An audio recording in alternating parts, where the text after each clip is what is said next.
Afternoon all, how we doing? How we all doing? Back again for more torture. So I've got I'll just put the chat on actually. I've got Chris at the top. Chris Milky, afternoon to you, Chris, from Wash no, can't pronounce it, in the US of A. Welcome, mate. Danish. From the Nut Rancho. Very nice. Matamble. Hot one there today. Derek Cooper. Oh, you're in North Devon, Derek. Yeah, it's not very nice up here, mate. Afternoon, Mike Cass. Jess. Nintendo. Maybe. Mike Cassie, I said hello to you. Mike Dids. Good day for the finger. No finger on board today, Dids. We forgot to, well, we haven't got round to doing the shopping this week, so I'm just going on dregs, which is just alcohol-free Guinness at the moment. Afternoon, Rob's radio channel. How you doing, Rob? Aaron, hi, Aaron. Sun's come out in Penzance. Can you send it out this way, then? We've sort of had a bit of everything here today. Sunshine first thing, then heavy rain, and then cloudy, so it's still cloudy.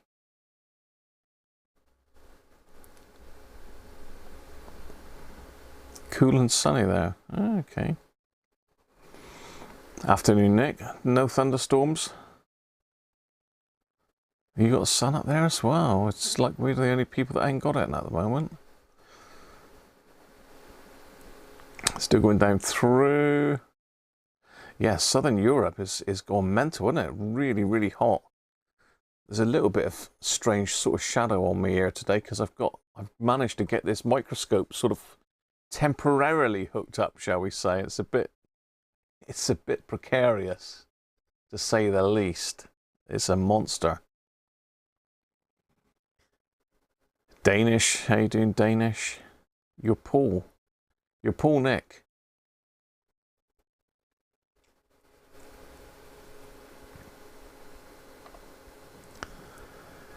I'm still going down through. Mick McGinn, hi Mick. Rob Tibridge, hi Rob. Thomas Kits, hi Tom and Susie. Beautiful day there as well.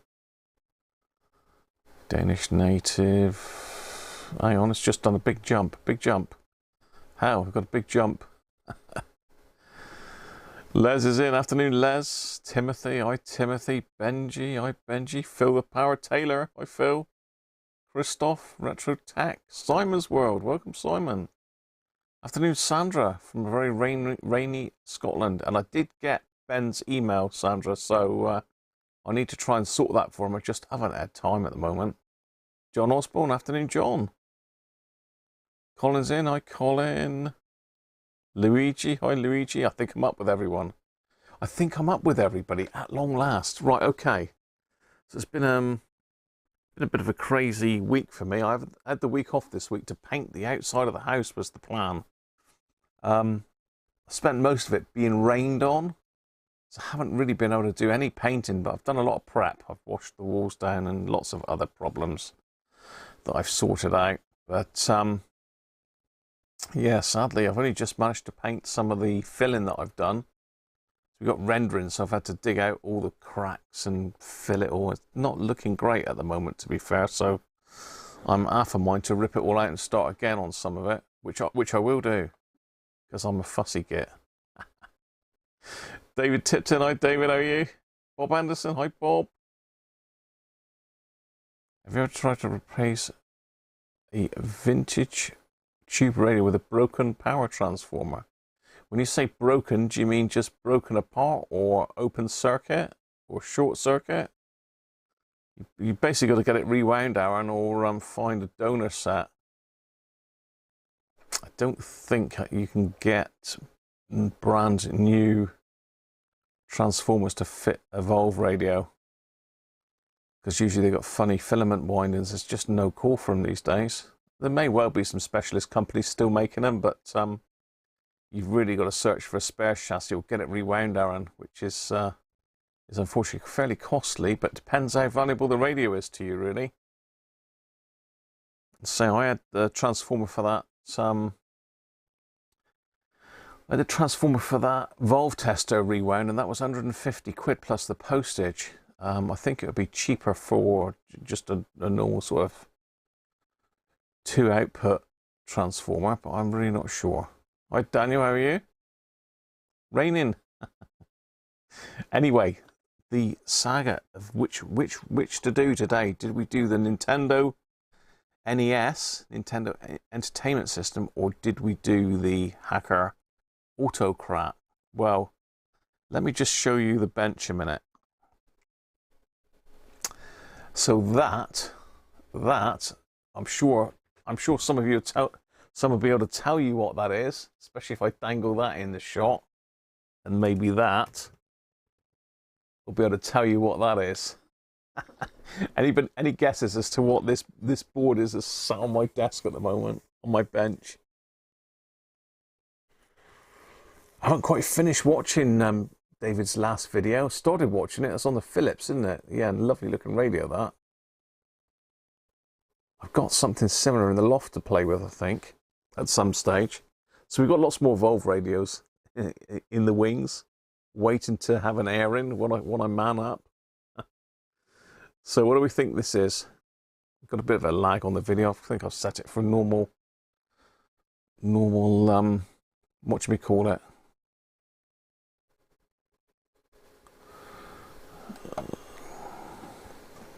Oh, a telly.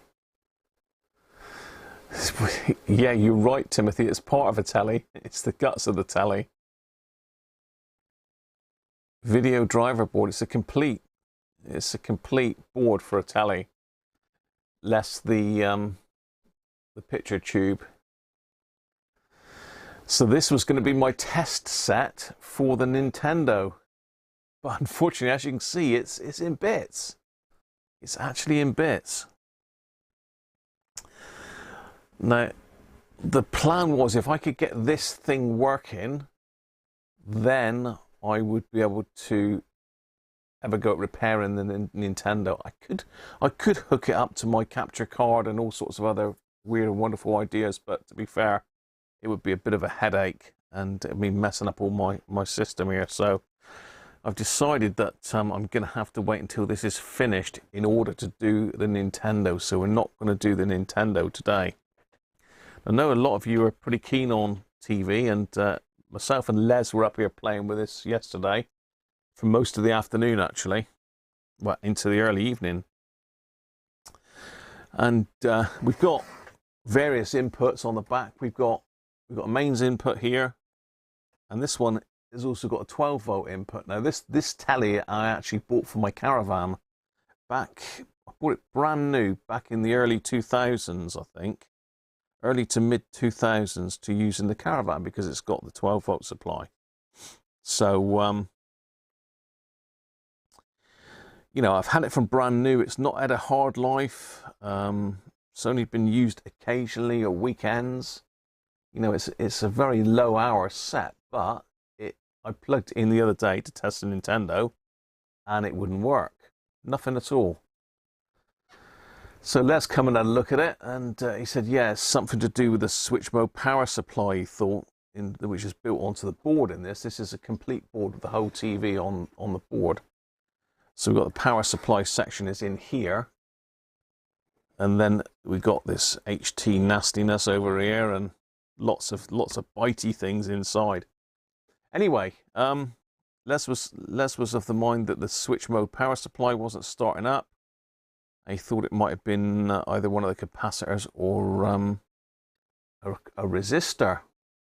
So we pulled it apart, and you can see there's some holes here where I've taken things out.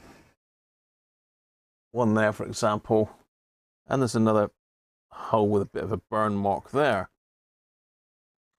Like I say, it's not a high hour set, this, but what I found is a few things. Firstly, this is a cushy 100 microfarad, 400 volts. Let's just zoom you in a bit here.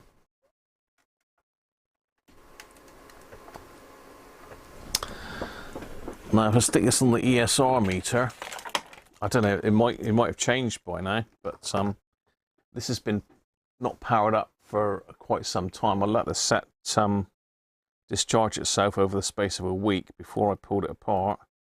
So if I connect that up to the ESR meter,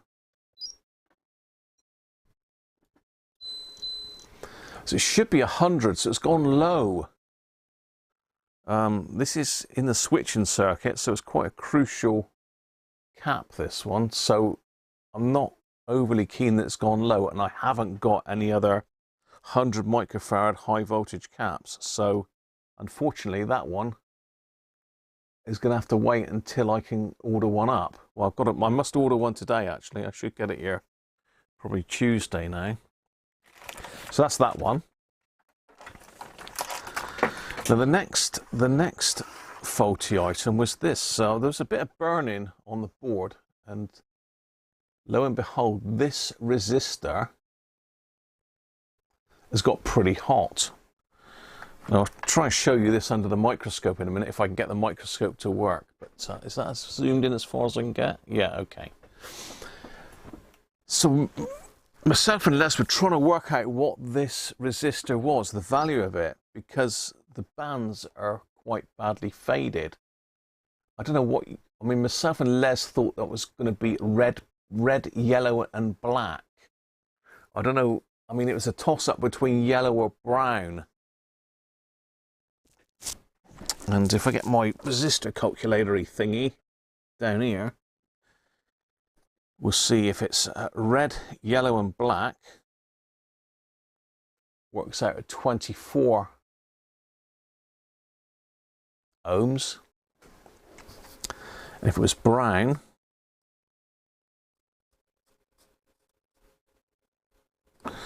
it would be 21 ohms.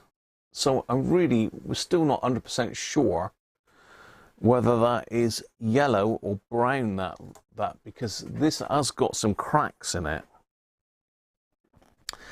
Now shall I see if I can hook this microscope up and show you inside. Now, people have been very, very kind to get this microscope up and running. You know, I've spent 100 quid on it, but other people have been very kind. Rich has bought me a stand for it, and Rob Cross has bought me the Ultra HD camera for it as well. So you think it's 27? You think it's 20? That would be purple though, wouldn't it? 27 would be purple. I don't think it's purple. It's like a yellowy brown. You think it's violet, do you? Oh.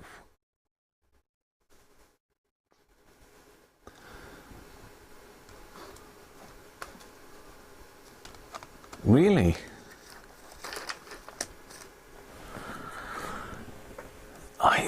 I think it's yellow. Now I'll get the microscope on it because it's difficult to see because the camera's doing its own thing. Let me see if I can get this microscope in the way. So apologies, I'll pull this over. Hopefully I can get this down into some sort of order where it's gonna be able to display on the camera. That's the plan. Right, okay. It's very much a work in progress, this, because it's all at the wrong angles and stretched, and I haven't got a long enough lead for the... What am I trying to say? I haven't got a long enough lead for the input, the USB-C on the camera, and I'm really not sure how it all focuses, etc. But apologies for that in the shot. Let's go see if I can get this to refresh. Is it going to refresh? Oh, I don't think it's going to do it, is it? Is it on? Oh, hang on, I got to plug the HDMI lead in first. That would out, wouldn't it? Yeah, so I needed a longer HDMI cable. This one is very short. I've literally got to hold the thing up on the bench to get it to connect up. Apologies for the shot. Let's just put me on, because nothing's in the way of me at the moment. So I'm just going to plug that in up there. Right, let's try that again.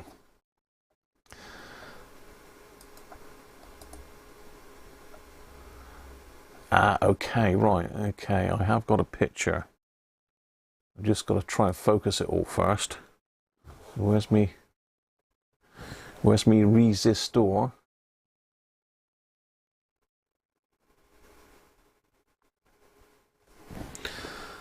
Okay.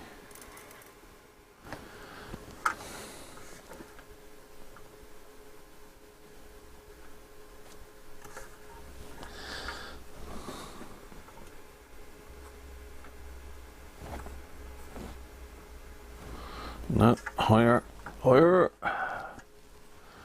Right, okay, I think we're there. I think I can focus now. I can work out how to get this in shot.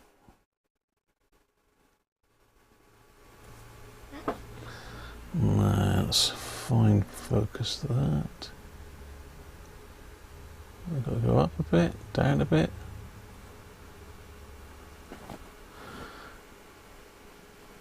Okay, that's about as best as I can get it.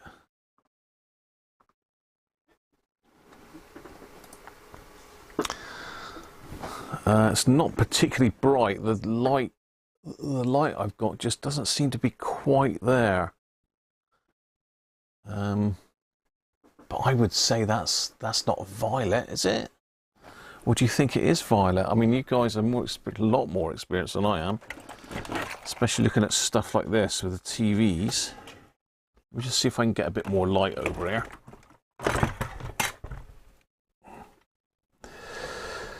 See if we can get a little bit more light on the subject.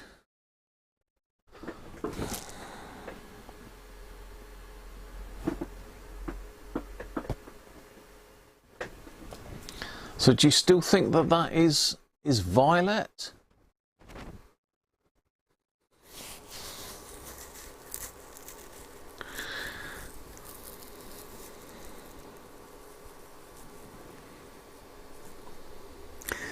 I don't know. I mean, the red has gone sort of like an orangey colour.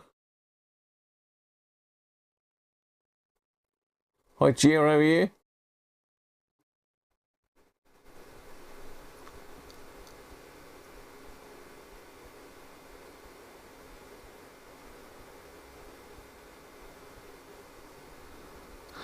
So I say I haven't set the camera up. This is from Mr. Rob Cross, or Rob's radio. Pardon me. Rob's radio channel has given me this camera, which is very, very generous of him. And Rich has obviously given me the head and the arm. The arm is very much a work in progress at the moment. I've got to get a better stable place. The place I wanted to fit it, it just doesn't quite fit. So I've got to, I think I can make it fit, but I've got to take the top off of the table, connect the stand, and then screw the tabletop back on.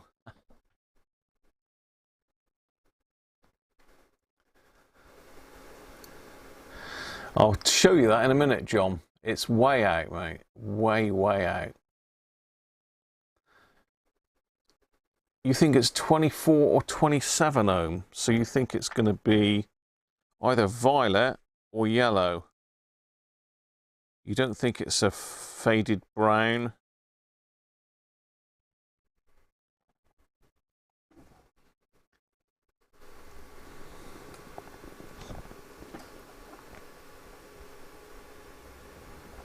Thomas reckons it's 27. Let me just see if I can move it around a little bit. Let's turn it over, see if that gives us any other. Can you see the crack in the body, look? So it's got a nasty crack in it.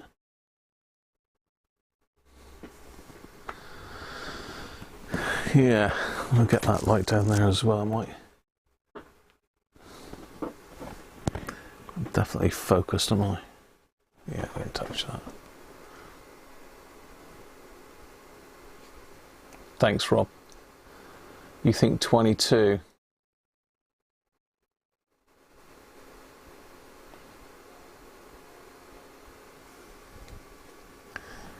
$24. Yeah, see, 24 is a sort of more common value, isn't it? The Timothy's saying 20, 22, 27.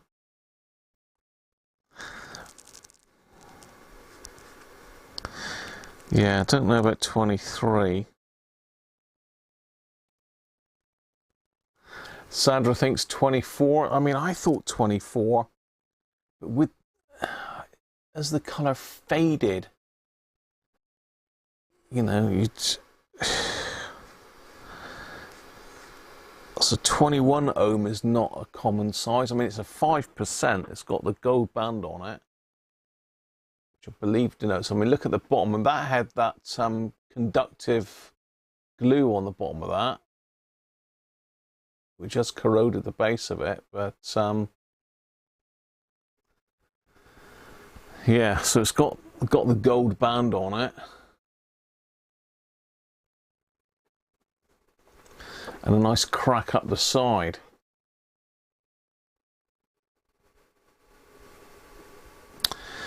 Yes, and I can show you where it goes in the circuit, possibly.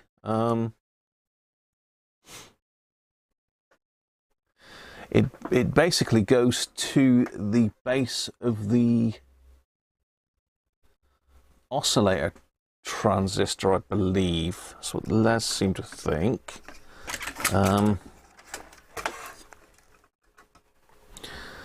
Let me have a look here. So it goes in.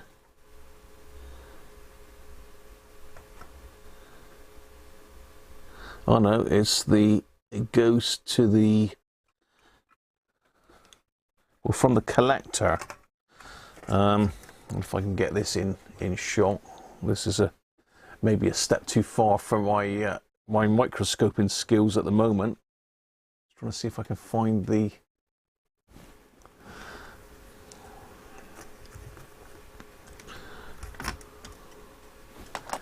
transistor.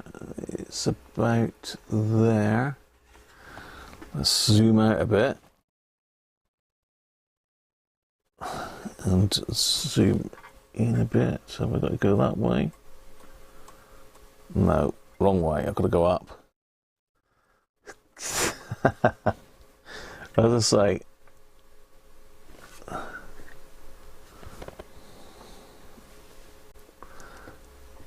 let's get back out a bit. Am I zoomed? Yeah, I want to be sort of about there, don't I? So that's the oscillator transistor.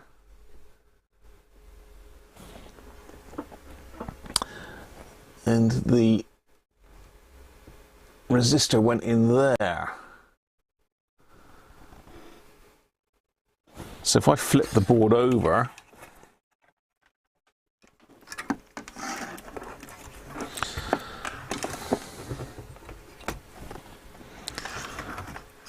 I will get the hang of this one day. It seems to be zoomed massively in now.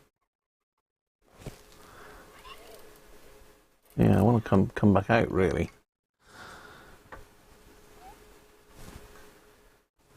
I'm just trying to find the resistor, which is, I can't even find the microscope, let alone the okay. Yeah, I'm way too far zoomed in.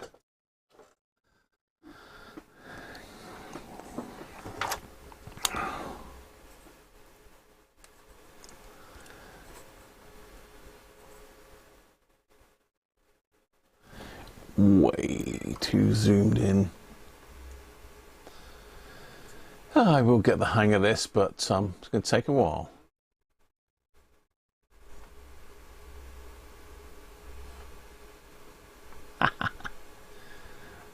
Nope. Let's swap cameras then for a minute.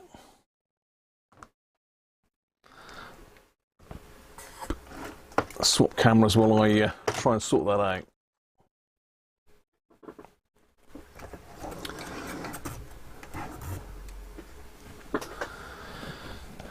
Right, let's turn some lighting off so it doesn't blow it out. Turn that off. Okay, back to normality, look.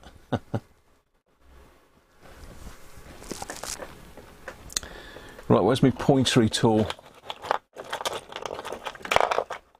I actually found it.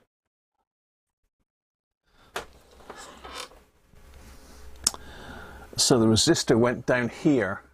This is the resistor across here. So this track here comes up, and into the collector of that main transistor. So it's on the collector of that transistor. So do you think that's current limiting, and that's the output?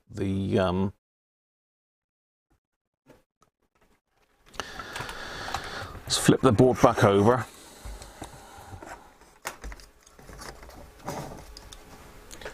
See if we can get you in on a better angle. Let's get Sean's blocky blocks. No, we're too close now. So yeah, as you can see, I've got a little way to go before we can be fully microscoping. Probably there. It's going to be pretty good. Okay.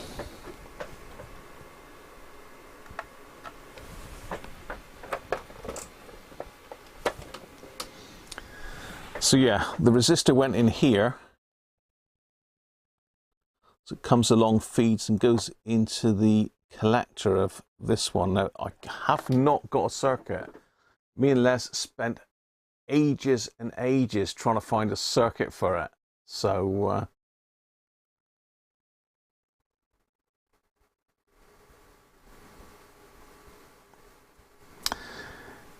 there's no transistor gone, Derek. There's no transistor gone as far as we can see. I pulled the big transistor out there, and that's fine. That one's okay. Now the actual you're good to point out the power supply, because it's drawing, it's rated, shall I say, it's rated at 3 amps, and I tried it on a 3 amp CB radio power supply, and it was just it would start up but then just fizzle out. So on a battery it was fine. How you doing, Lee, anyway, mate? It's rated at 3 amp for 12 volts. That is the chopper circuit. So yeah, that resistor there is suspect. Now let me show you what it's reading then, because that was something that you were asking me.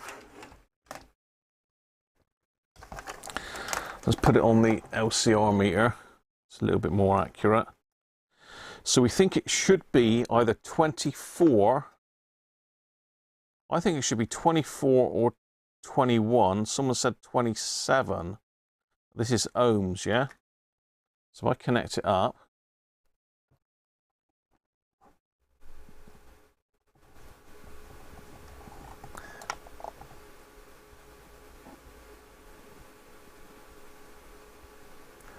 Well, would you believe that? It's reading 38 ohms at the moment, look. It was reading higher than that yesterday, I think. Or no, this one's gone high. So yeah, this is reading 38. So it should be either 21, 24, or someone said 27. So it's gone high.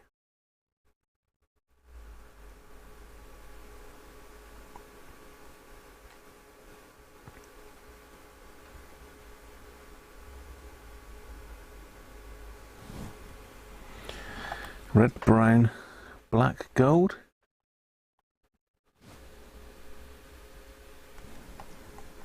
So it's definitely gone high, isn't it?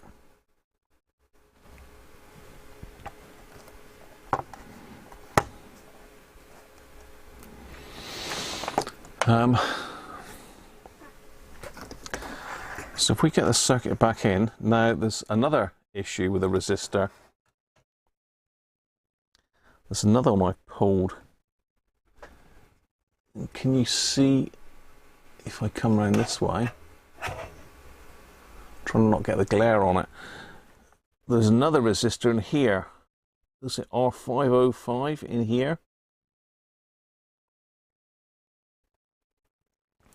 It's a little half watt, I think it is, resistor, and this one is, let me get my eyes.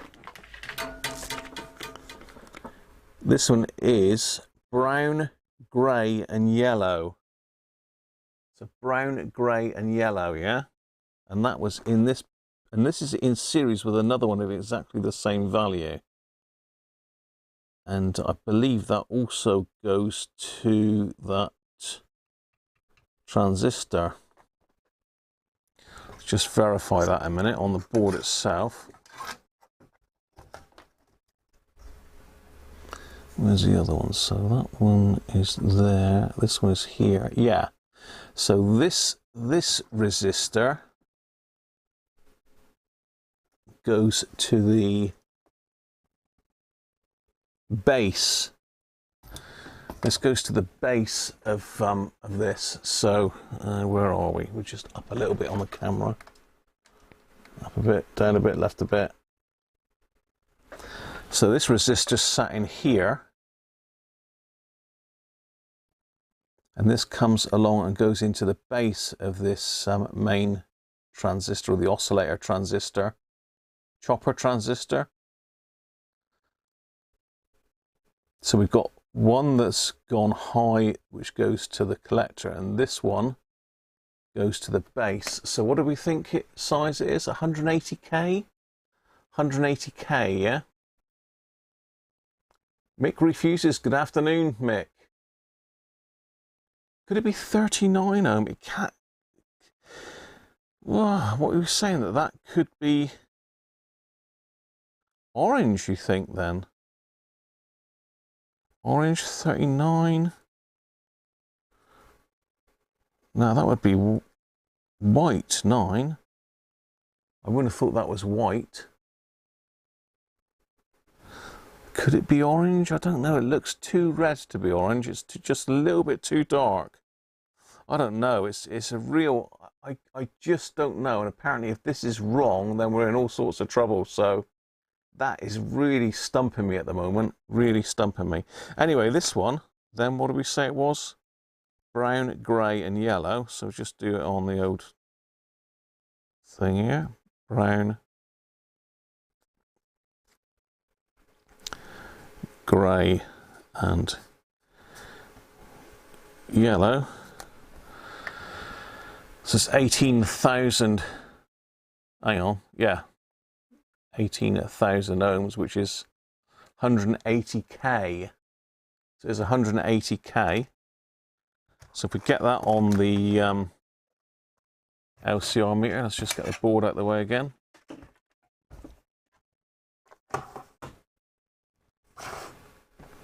Where am I? Back here, am I?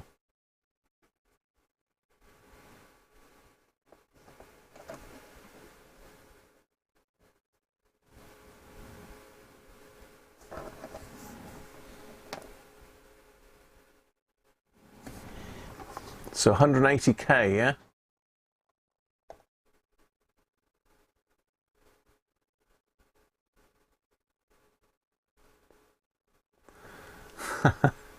One point something, is that giga ohm?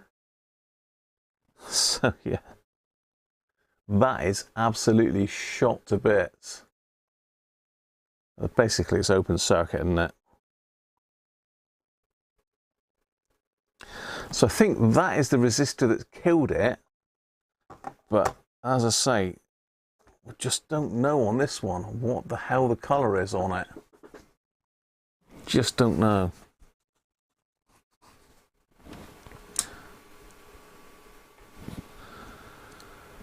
Just do not know. If I get it back underneath the scope, I just zoomed back out a bit now. It's just too far away for that light now. Just pop it back on under the scope, see if I can get a bit of light on it.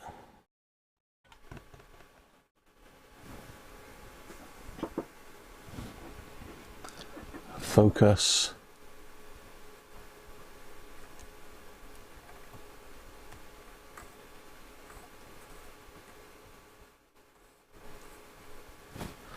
Can't even find it on the scope now. I've got to work on my scope work.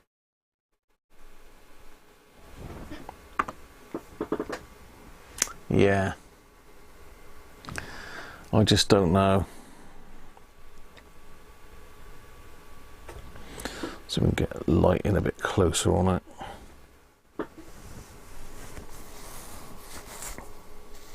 Afternoon, Keith.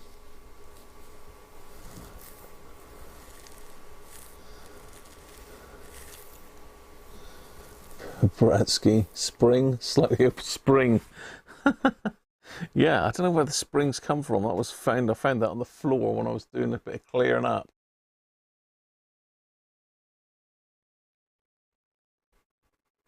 Yeah, let's seem to think it was part of the start-up circuit, Rob.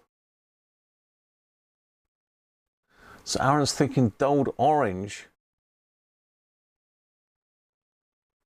Is it dulled orange, darkened yellow, dulled brown? I don't know.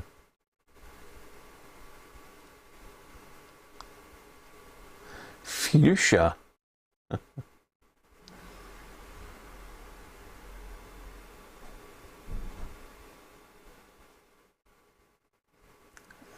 Christoph thinks 23. 21 like the other one near it.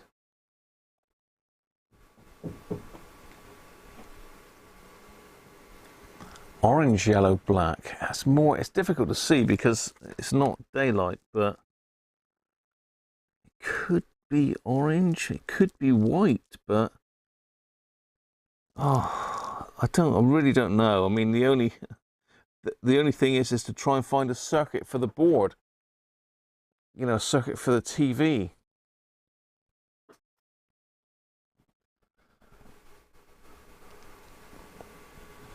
I need to get that light down a bit further. If I can get the light a bit closer.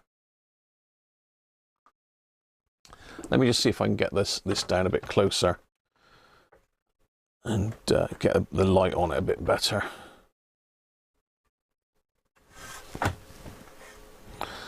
As I say, it's a bit of a work in progress. The scope, trying to work out how the hell it focuses and what knob does what and which way to turn it.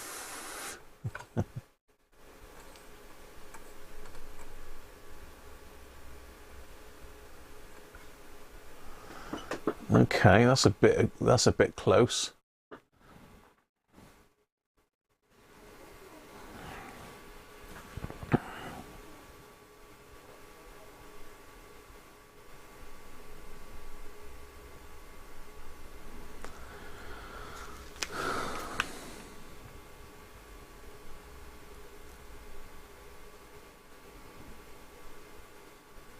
You can see it's got very hot. I mean, I haven't done that, but the outer case is all cracked on it.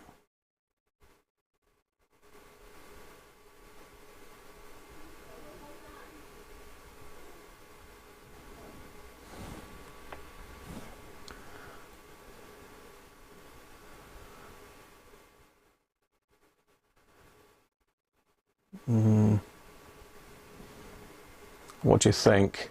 Let's just get my ugly mug out of the way. I just can't find a schematic for it. It's a Goodman's Compact 210. Somewhere I've got it on my phone. The label for it.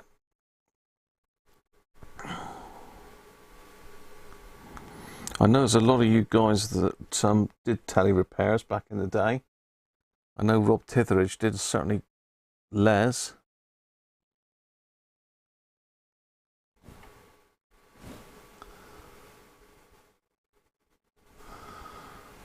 There's all sorts of different camera settings I can mess with as well, but I've not got around to doing that yet.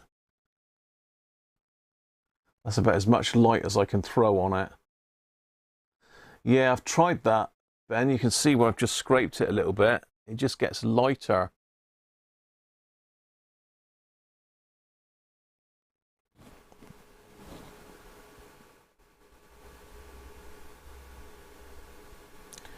It's going the wrong way. Let's go up that way. Yeah, it just gets lighter.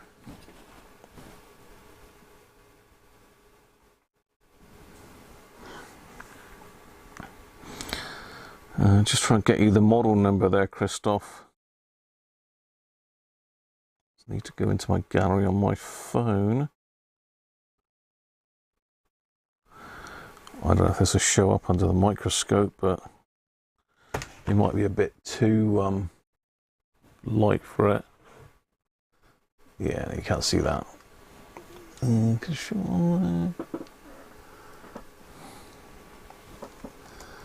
Let's see if I can get it up on the screen.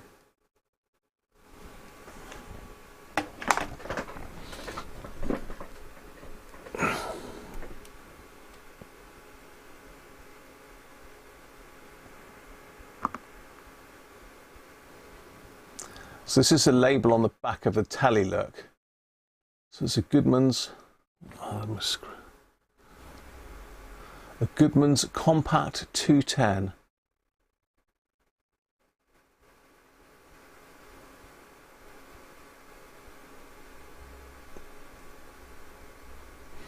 Now, myself and Les have searched high and low over the internet to try and find a circuit for this. And it's unusual in that it hasn't got an IC in the startup circuit. It's all done by transistors, diodes, etc. So that's that. The other thing maybe that we need to look at is one of the actual board designation. Let's see if I can get this in underneath.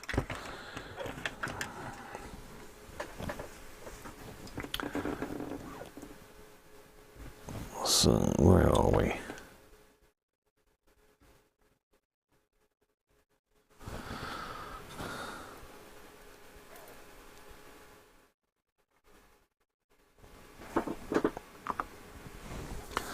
That is the only sort of marking I can see on the board. Now, I don't know if does that symbol mean anything to anybody?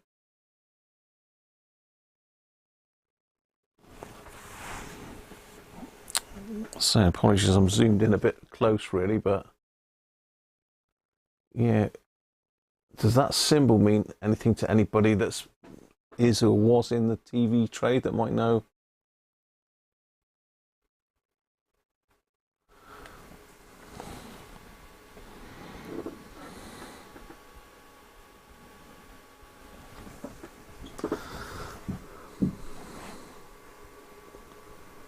What's the resistor number on the PCB? A good question, because I think, again, it's very difficult to see. It's either R508 or 588 or RS08. I don't know. It looks like an S, but I suspect it's a 5. See if I can get that in the shot for you. Where are we? Oh, we're not far off. Where are we there?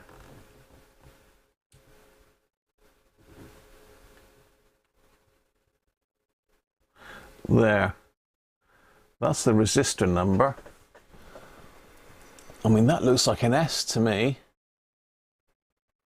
RS88 or 08? I don't know. It's typical, isn't it, that it's caught right by the screen print.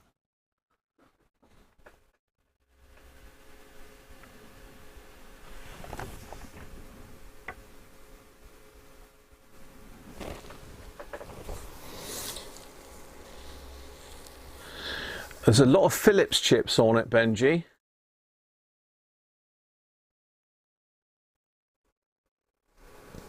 Multi, how you doing, mate? C210. So the main capacitor that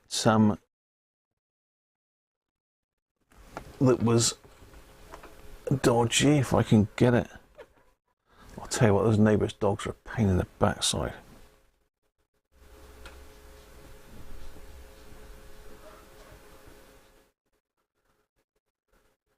See, it looks like CS09, doesn't it?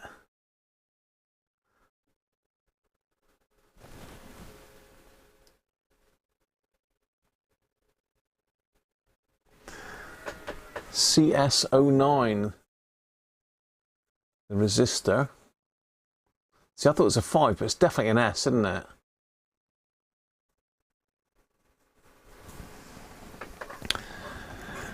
So this IC here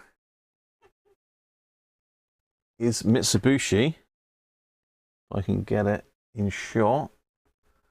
So that's a Mitsubishi IC. And we've got there's various ICs on here that are different manufacturers. We've got a couple Philips ones on there. There's another Philips one over here.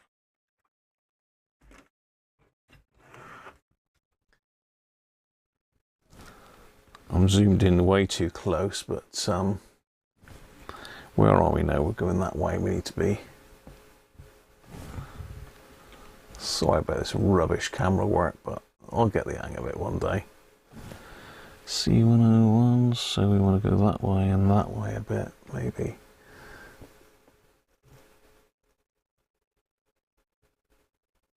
Yeah, so that's a Philips chip there, look.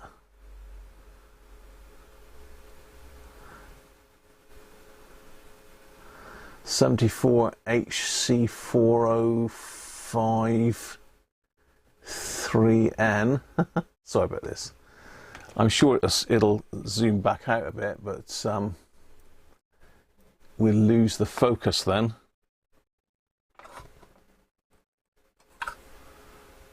I think it's got to go back up then to focus.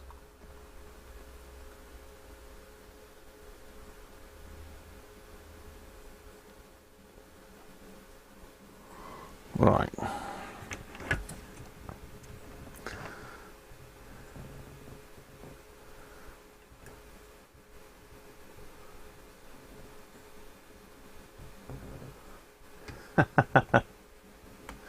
I'm trying to get the whole chip in shot for you. There you go.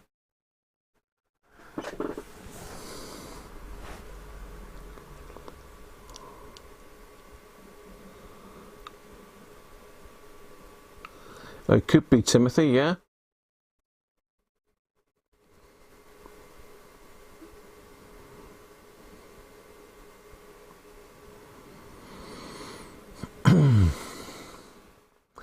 I don't know if this has given any of you any clues.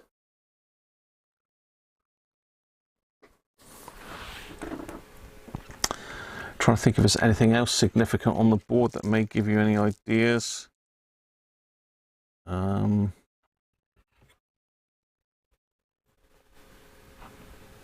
can't see any branding on the line output transformer.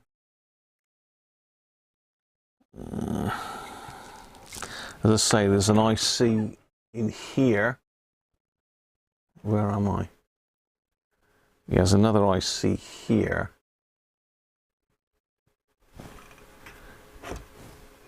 Which is a Philips again. I think this might be the audio chip. Well, no, I don't know. So TDA. There's another Philips IC in there. I can't find it. Where are you? Yeah, just down there.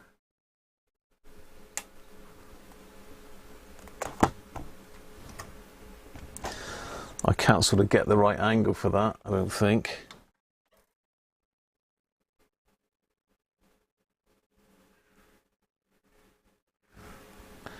It's a TDA.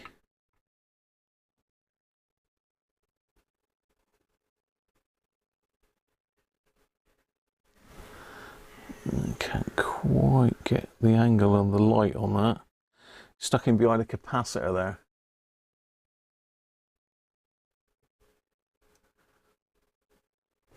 The CRT is Samsung, Danish. So CRT itself is a Samsung.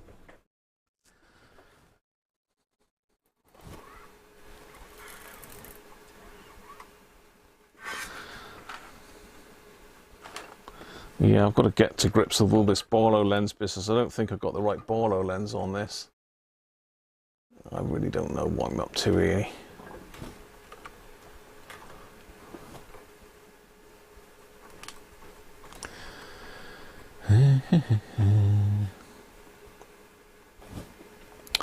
It's a TDA.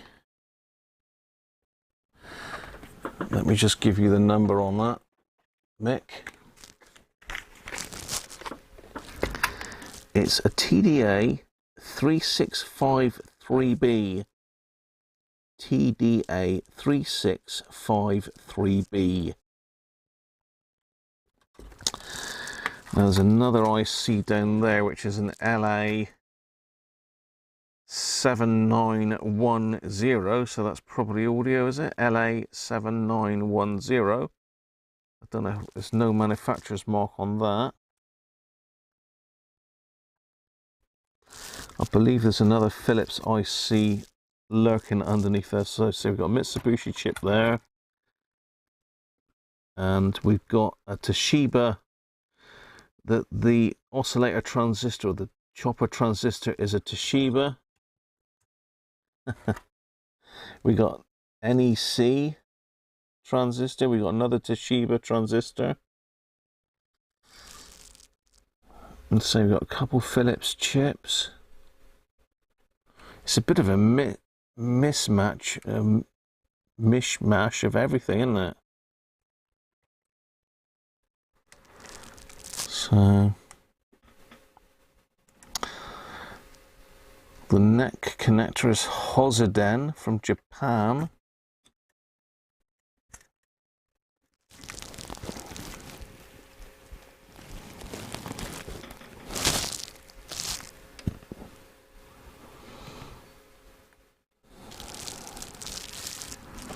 I'm sure I saw another Philips IC, yeah, ICDL in there. There's another TDA something or other from Philips. It's a big IC in underneath this can here that I can see. Lots of shielding and everything going on.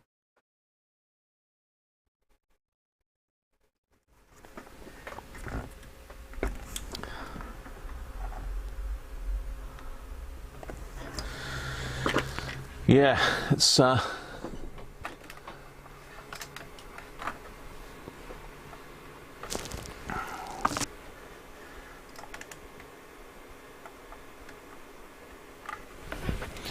get some of this lighting off a minute, and then the camera will focus properly and expose the shot properly. Get the main camera back on.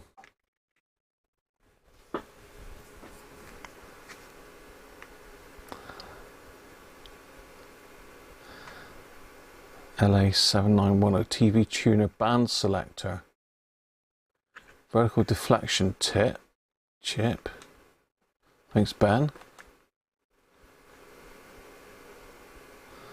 Does it have sockets on the front of the set? Yes, it does, Harvey. Yeah, there's two on the front. Well, three. Which are these three here. So I think we've got video, audio, and I think that's headphone. I say the tube itself is a Samsung.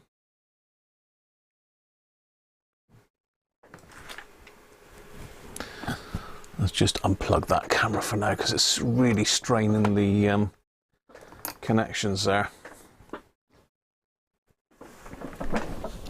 I think that's enough microscope work for today till I get to grips with it.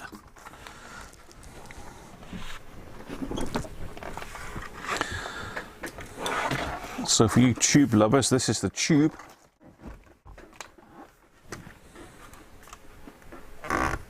I have discharged it, so don't worry about that. It didn't have any charge in it actually.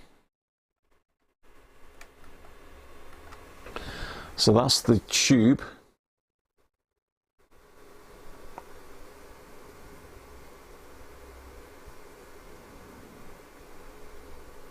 Yeah, it is a Goodman's C210, but have you got a schematic for it, Harvey? I'd be absolutely chuffed to bits if you could find a schematic for me.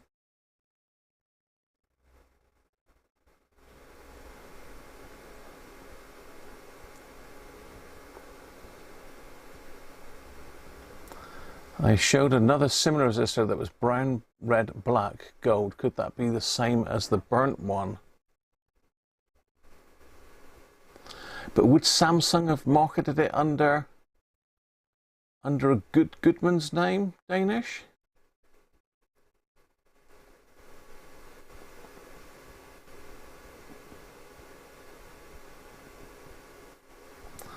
It is a Goodman's, it could be a Goodman's C210. It's a Goodman's Compact 210. Thanks, Harvey. So yeah, there's no Samsung chips or anything else Samsung on the whole of the board.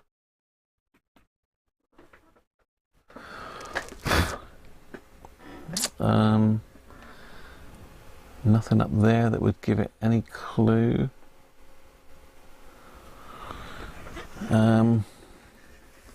There's this number here on it. Now I just assumed this was a serial number because it's on the board as well, and it's on the bottom of the telly.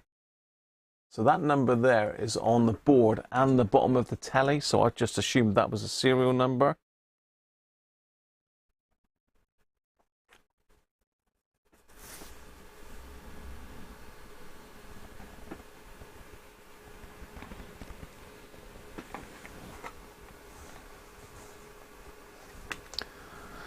You think it was made by Cello or Vestal, Rob?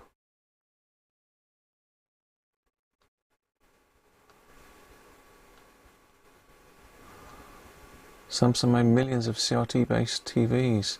It's going to be around about, I mean, that would indicate 0233. Would that be week 33 of 2002? On the board marking. Are the ICs 0112 maybe? What's that, TDA? 5711. 0219. So it's going to be, I reckon, about 2003. 2002, 2003.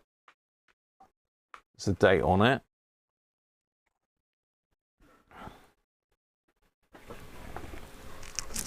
Why don't they just put something on it to say what chassis it is, eh? Wouldn't that be a lot easier? Dear, oh dear.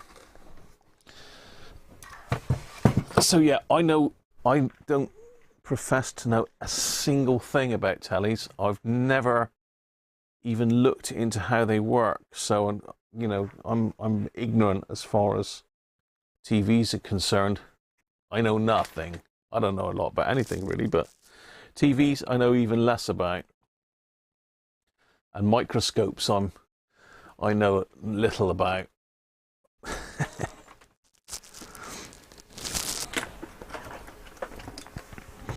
But yeah, if anybody wants to see any specific part of the board that might give them a clue as to the manufacturer, then shout and I'll stick it on the camera. But if anyone does have any idea, then drop me an email if you're not in the chat and you're watching along.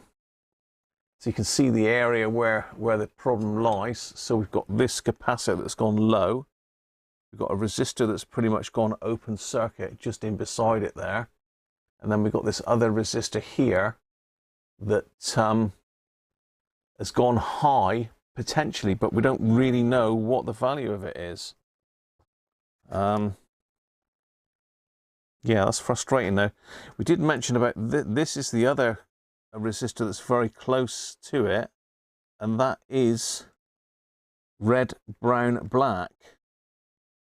Does that go anywhere near it?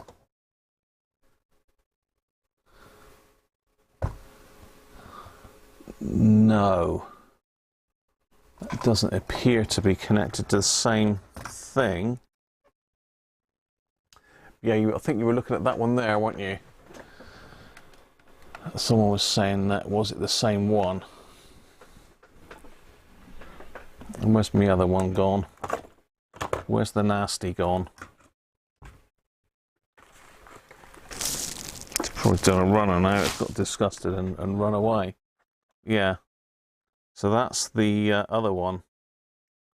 I pop that in. You can't see it there, can you? If I pop that in above it, maybe, as a comparison, will it rest there? Yeah, just about rest there, that. So do you think that's the same resistor? Obviously it's a different wattage, and again, how do you know what wattage it is? I mean, I've got I think a 5 watt one of these, and it's nowhere near as big as this, so I think this is either a 7 or a 10 watt resistor. Oh, John, what are you saying? What is the silk screen part number of the big resistor? We think it's DS88. Sorry, RS88, John.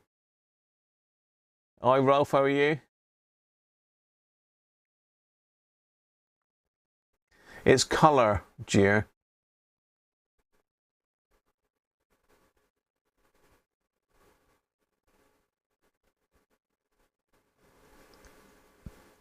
Action Electronic CTV 810. Action Electronic. So do you think that is the same resistor? Do you think that is a brown band that's gone light? I can't get in any closer with the camera, and the scope is beyond me at the moment. I've really got to play about with that. I've got to stick another Barlow lens in or do something to the zoom. I've got to get to grips with how that works. Hi, Battery Maker. How you doing, Bill? So yeah, this is the one in question. This has got really hot, and this has either faded or gone darker. We're not really sure. There's one underneath that is definitely red, brown, black with a gold band. This is red question mark black. So the question mark is this. Is it a yellow that's gone dark? Is it a brown that's gone light? The red's obviously faded a bit and gone lighter. So, you know, the brown fans might be right, you know.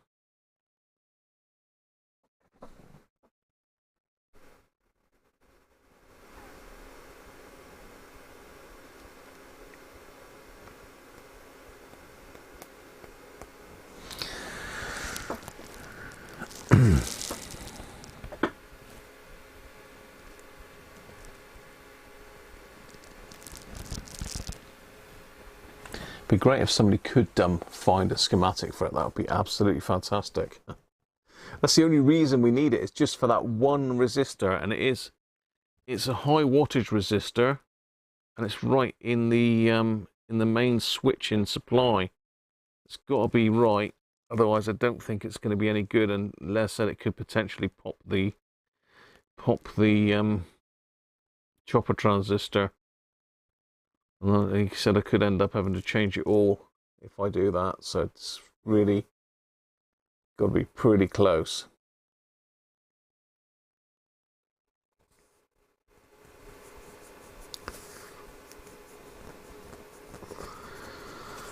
Well, I'll let you have a look at that, and I'm going to crack open one of my alcohol-free Guinnesses. 0.00.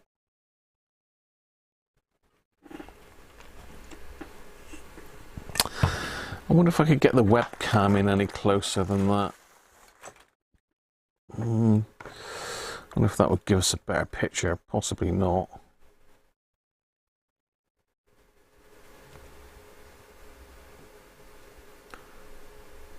No, struggling to focus the webcam.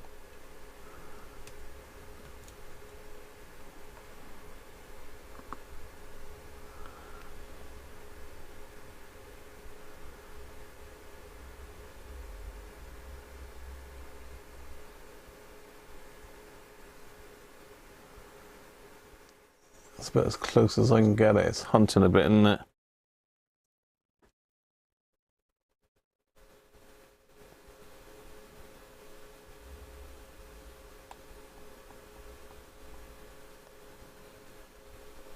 The big cap is CS09 on the schematic.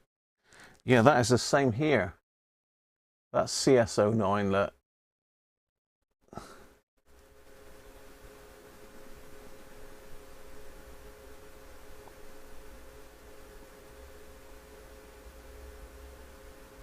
You could be there, John, with that.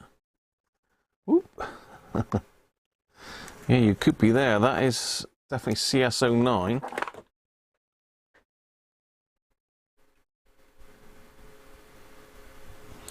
And is that 100 microfarad?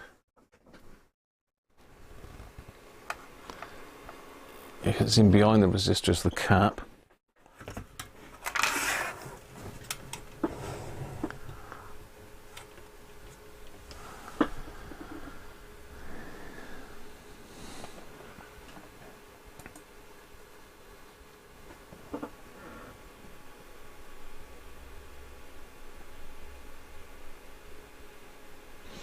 Aaron, I think you've done the caps lock trick.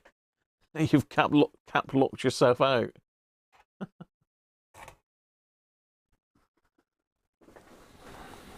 Let's crack my Guinness open a minute while you're contemplating. So, John, you think it's the Action electronic?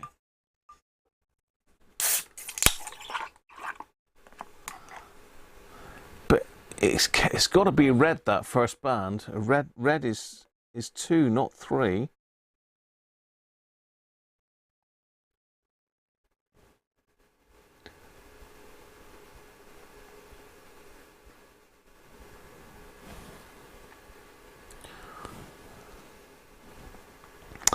I don't know, the black doesn't seem to have faded, does it? Darker pigment, maybe?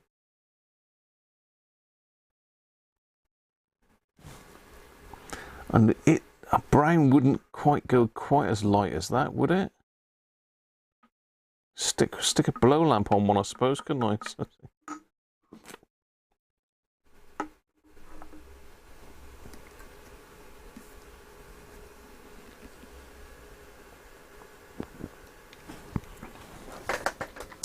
Let me Google that a minute then. See if I can get the schematic up, Mick. Unless you want to pop me a link across on email. If you want to pop me a link across, if you've got it, Mick. If not, I can search Google for it. Yeah, it's working, Matambler, yeah. RS06 is a 39 ohm 6 watts. RS06. RS03.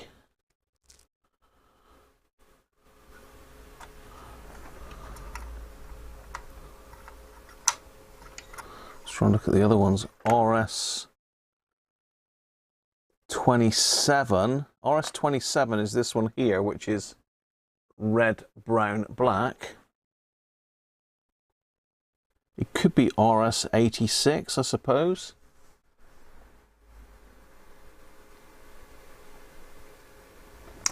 Email's on the screen there, Mick.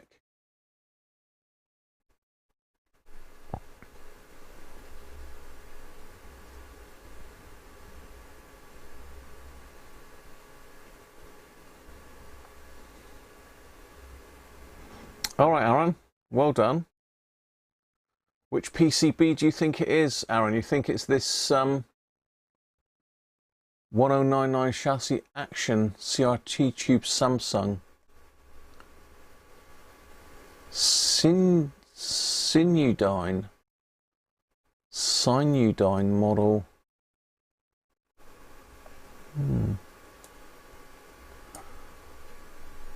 Let's post your link in there, Aaron, just in case anyone's got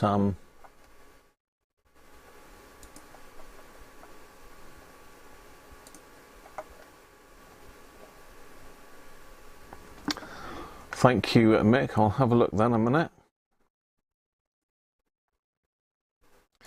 Let's have a little nosy at my email.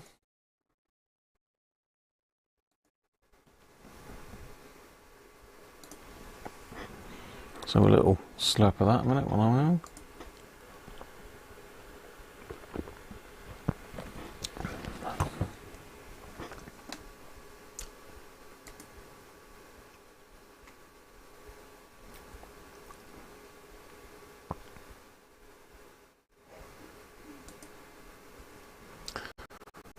So zip drive, so I just unzip that one. And John Osborne sent me an email as well with another link. So I've got a couple of links here.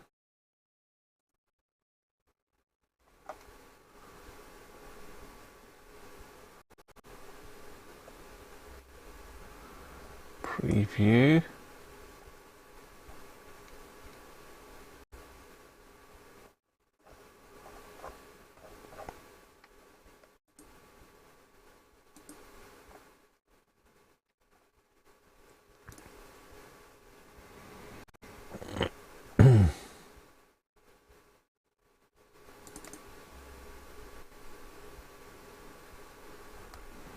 I've got all sorts of files popping up now, so bear with me. We haven't even started looking at this radio yet either. John sent me some as well. John Oswald, thank you, John. Same file. Okay. Thanks very much to both of you.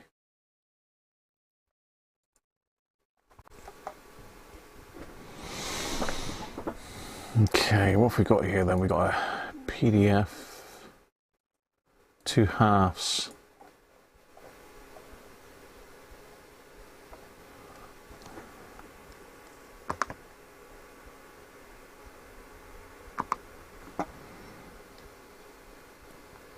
Well, let's get rid of me. Let's make this bigger. Switch power schematic diagram. Here we go. Now Les will probably know more than me about this.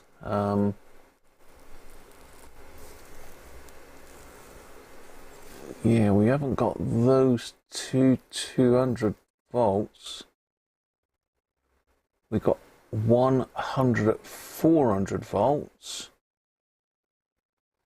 So that's slightly different. CS09. What is it, the same? How have they done that then? So where's our main?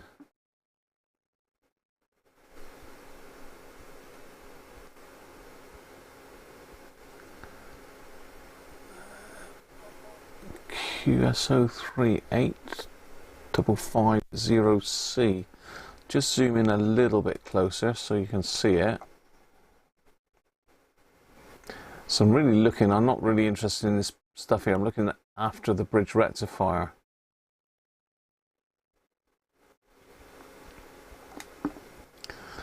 So let me tell you the oscillator, or the chopper transistor is a D2498.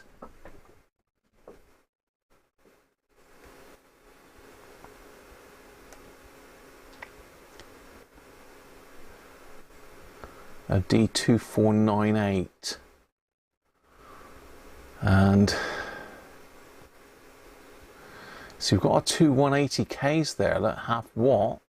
That is right, because that goes to the base. That is correct. I've definitely got that, so that is correct. This is a different transistor though. Maybe not massively different.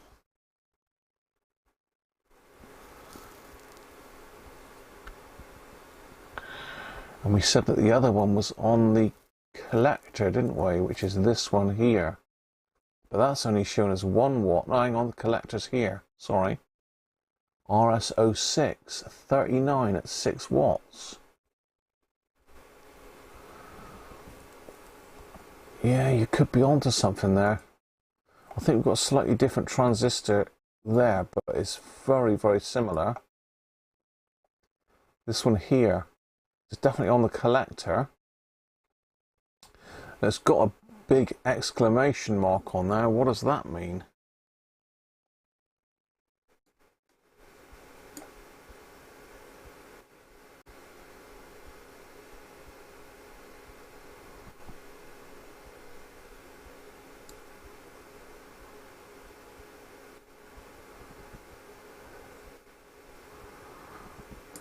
What does the exclamation mark mean?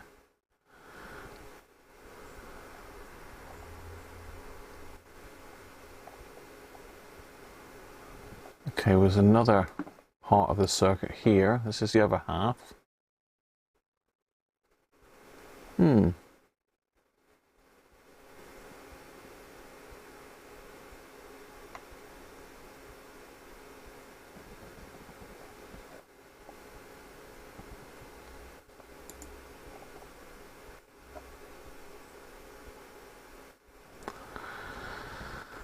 Yes, we've got our 12 volt input there as well. Look.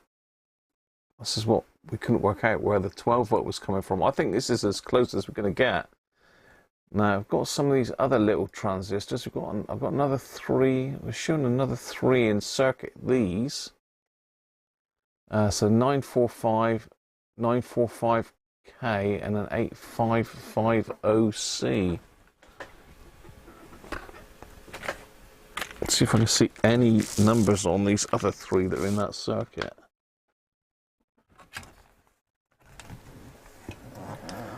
So I've got a QS.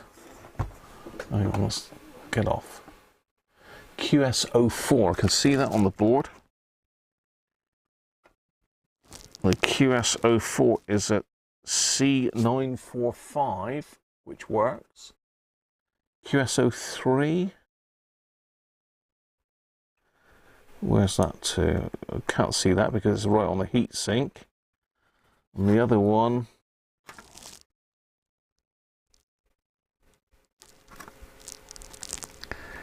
is a 945, so QS02 is a 945 as well. Oh, we just broke that one. Yeah, I've just knackered the track up on that one, bending it. Dear, oh dear. As I say, this was a brand new TV many years ago, so it is an 8550. So that's pretty much bang on, isn't it?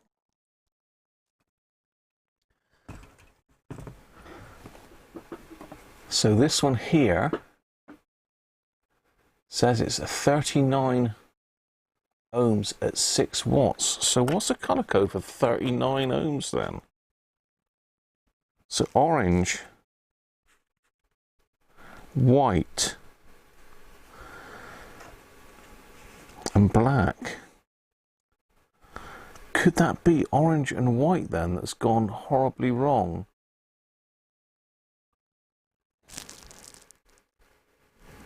Could be, you know. I think you're right. I think you're dead right. So I think the failure has been this resistor here, which that would have stopped it starting up, wouldn't it? I think that's what Les said. Let's get the chat back up because I'm talking to the screen at the moment. I can't see anybody's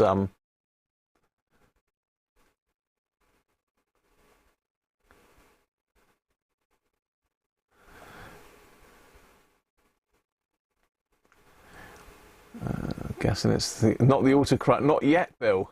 This is not even the this is not even the Nintendo. This is the telly that I was trying to work. Les is saying it looks like the right circuit.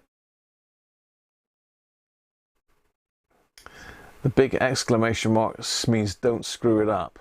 It means a safety component. Right, okay. So I think we better order another one of those because that's got very hot and it's all the casing's cracked on it.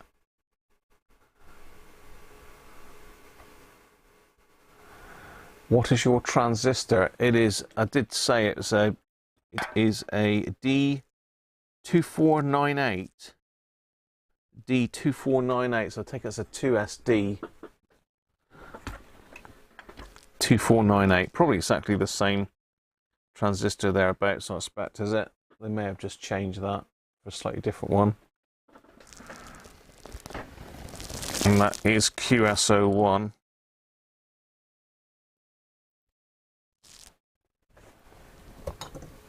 I think we've cracked it, people.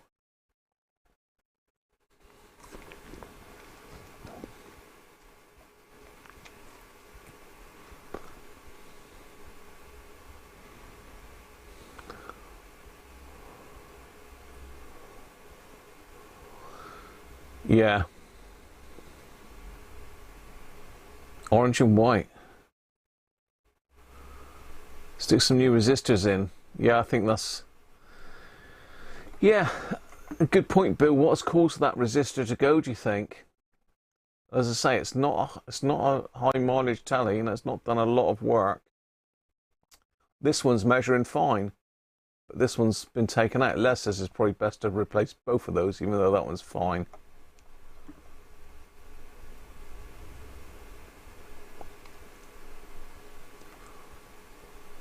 Oh, sorry, I've got the email on the screen. Apologies. Apologies, that should have gone now. Sorry about that.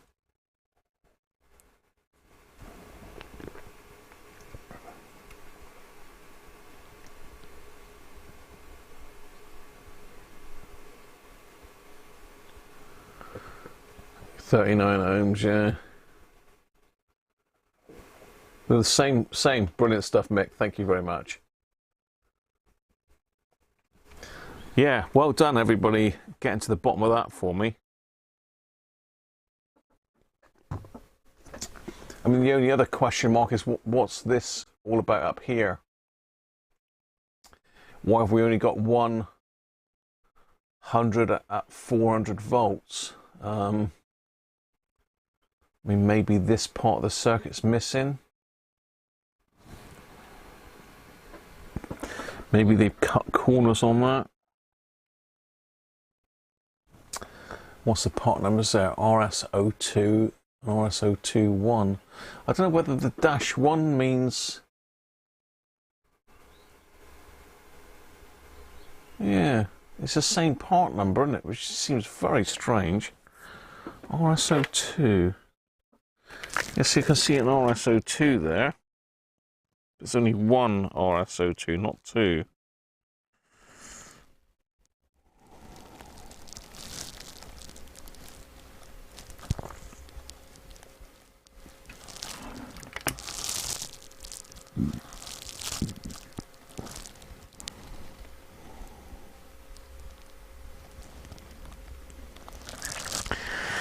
Yeah, that's brilliant. Thanks everybody for that. It's been really helpful. That's really answered a lot of unknown questions.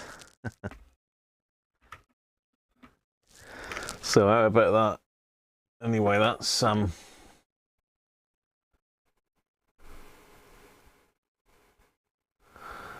the Les is saying they go for no reason. And you wonder if the negative one are for a different footprint part. I don't know. I mean, it could be that we've just got this part of the circuit and that's not in it at all.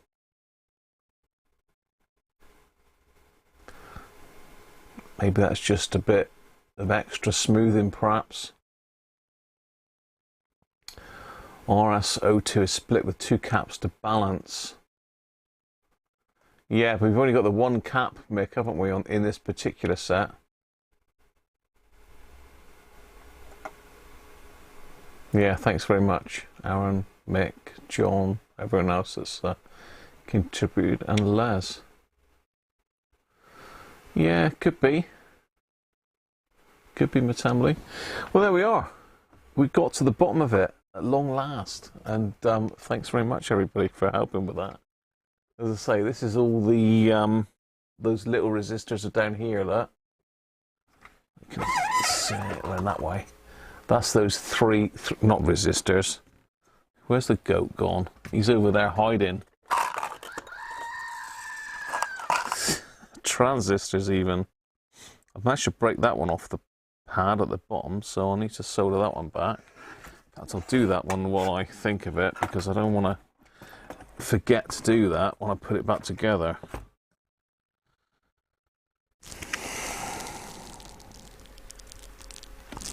Yeah, it's not broken the pad, it's just come unglued from the board. Okay, so I need to put some epoxy underneath that. Yeah, pad's lifted but still intact. So I'll just desolder that, fold the pad back, put a bit of epoxy on, put it back in, let it set up overnight, and then solder it back in again. Yeah, brilliant. So we could be certainly in the Nintendo land next week, but we're not going to be today because we've got a hacker to have a look at. So yes, we've got a hackerage to do. So we'll put the TV to one side for now. We'll move the scope back out the way. Let's get that the camera shots. I think that should be out of shot now. Yeah, bro. So yeah, 3 parts to get from RS. Well, not RS, because they charged me more in postage than the components are worth. Probably have to be far now and take a little bit of a hit on the postage. 3 items, and that TV should, fingers crossed, be back together. One other thing that Les mentioned, which I think is a great idea, he did say, because when we tested it initially, the filter cap here, the filter cap that sits in there was sat with over 300 volts on it forever. Les has suggested sticking a 1 meg resistor across there to bleed that off in the future. I'm assuming that's well, it does sound like a good idea to me, because if you're working on this thing, all of this section here is still live at 300 odd volts until that's discharged, and you can't just stick something across it like a screwdriver to discharge it, because it's got a lot of voltage on that. It'll probably burn the tip of your screwdriver and possibly blow the capacitor up at the same time. So any ideas for that, or is Les's 1 meg resistor the way to go? I think Les said anything from 470k upwards would be fine.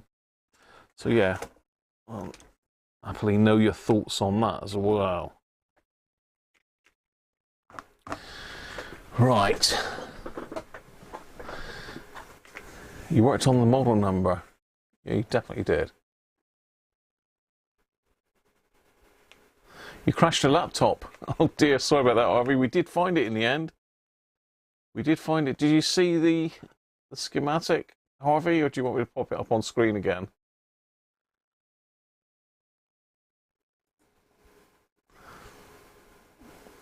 Where is it? Where is the schematic? That's good point.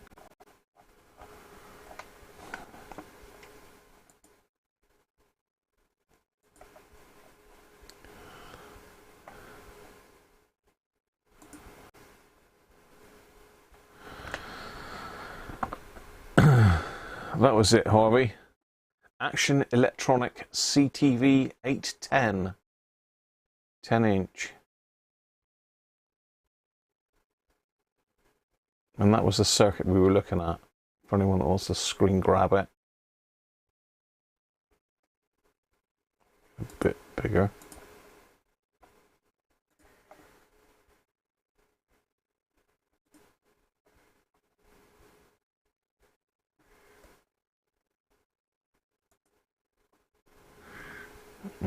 That's not any better.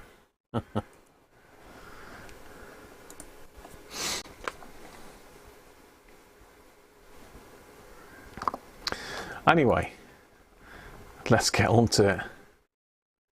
Your video quality is saying 480p. It should be 1080p, Jess. Just maybe your connection's not Not fast enough, or mine is too slow? More likely mine's too slow, I expect. Okay, well that took a fair bit of time, but it was well worth it. Well, for me it was well worth it. Hopefully it hasn't bored you silly, but we've got to love a good investigation, haven't we? RSO2 is supposed to bleed off CSO9, really? Certainly it isn't, because it was sat at 300 volts for ages, John. And Mick. Ah. Tuning, what was the colour then? We think the colour was orange, white and black in the end. Orange, white and black. But obviously got really hot and changed the white to like a horrible, yucky, browny colour.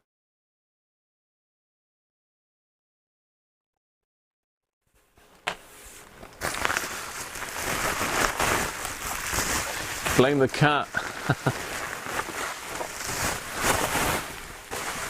Could 810 be so far away from your TV? 810?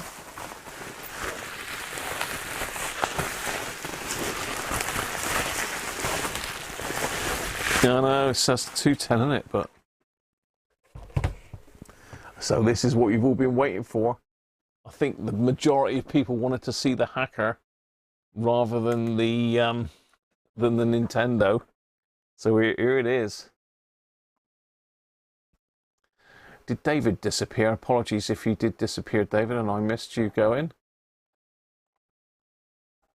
I know we're on totally different time zones. David's actually done one of these. Hi Martin, how are you? Mr. David Tipton had one of these. I believe this was the model he had, wasn't it? So there we are. This is the Hacker Autocrat RP33.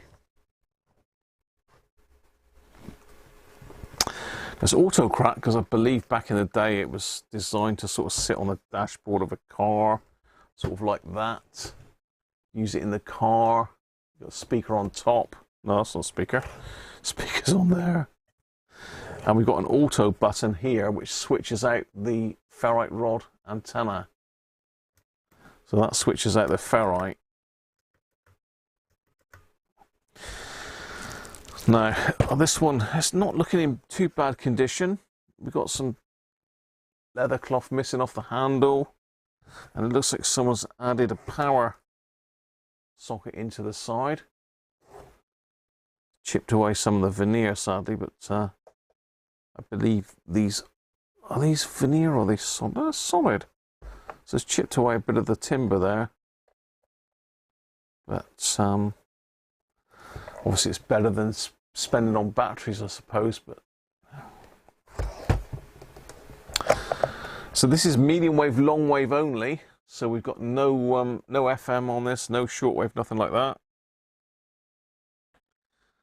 So here's our power supply inside. All wired up. Now I think these are in series. These are they? Are they in parallel? I've got to remember rightly here.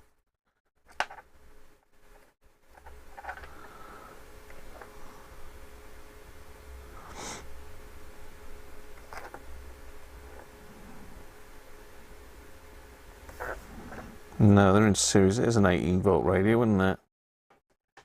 I believe. I've got the original Hacker service manual for it, which is a nice thing to have. These are available online. If you Google Hacker Autocrat RP33 service manual, you should be able to find one. If not, they're in the Hacker Hacker radio group on Groups.io. I believe they may have them. They may have them, I'm not sure.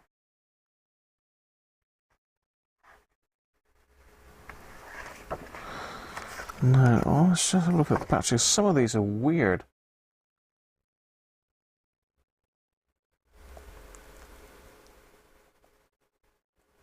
No, it's 2 9-volts in series, isn't it? They're not. Some of these are center tapped. But yeah, just looking at the picture there, the batteries look to be in series. They're not in parallel. I'm trying to think which ones were in parallel.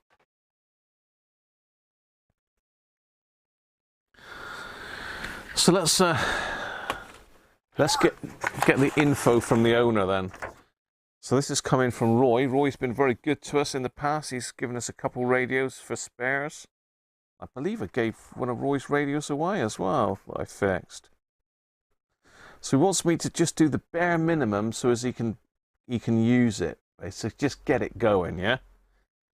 Try and cut down on the cost for it. He said he's had C4 out for a check. I can't really see what that says, but would like it replaced. Current will need checking, so that's on the amplifier board. Recap the power board. There's a preset on the board too. Yeah. Should be 2 presets, yeah, because we've got this slider on there, which is a horrible thing. And there was some other info that came through, because the actual fault with it, sent on text. So he's saying it's working one channel. Cannot tune channels, just noise. Nice reception on smooth radio, about 300 meters. Needs a full Monty. It's replaced all 4 AF117s with an AF138s. Never used those before. So it's working well with them, he said. Yeah, we've got very poor reception by the sound of it. Interesting. I'm not going mad on restoring it.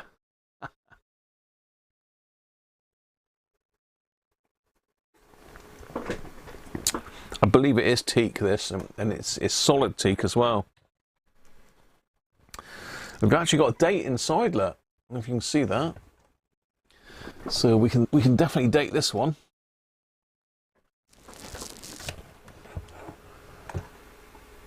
'31st of December, look, 1970.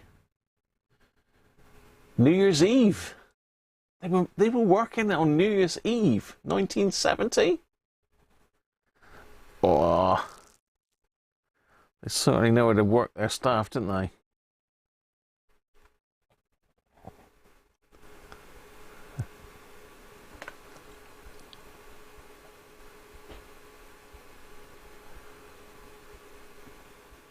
So you're in 1080p now, are you? Excellent, Jess. Full HD. Hell, scary. Show up all my pimples. So yeah, we can see from down there that Roy has recapped the board by the looks of it. And he's mentioning C4. Does he mean C4 on this board or up on this board, I wonder? I'm not sure. C2.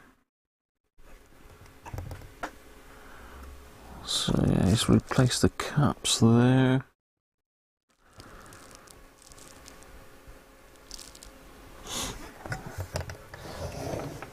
And up in here, so you can see that, because this would have had AF117s in it originally, and we've got these long, tall ones. Obviously, they're not going to have the same problems, but I've not used it before. Also see a cut wire there. It's a wire cut there, so whether that's something to do with the switch where this has been put in. So this is the modification that's been done for the power supply to give it an external supply.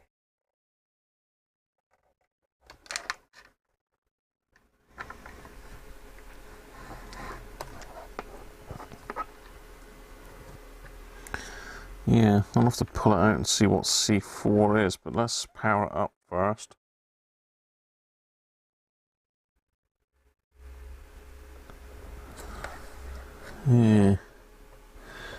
Yeah, not sure what the what the cut wire is at the top there. Light's blowing it out, isn't it? Yeah, we just got a stray cut wire there. You can see we've got a new cap in there, new transistors.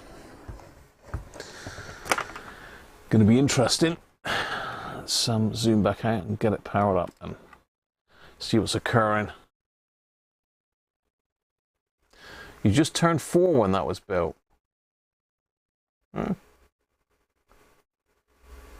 In theory, you can now make reproduction hacker badges and back grills. Nice, Rolf. I was thinking about sending you up that that part for the Grundig, Rolf, because it's a very intricate little part. It's going to be difficult to 3D print it with any sort of strength. I'm not sure what sort of resins you can use. So it might be something I can send up, perhaps to have a go at moulding.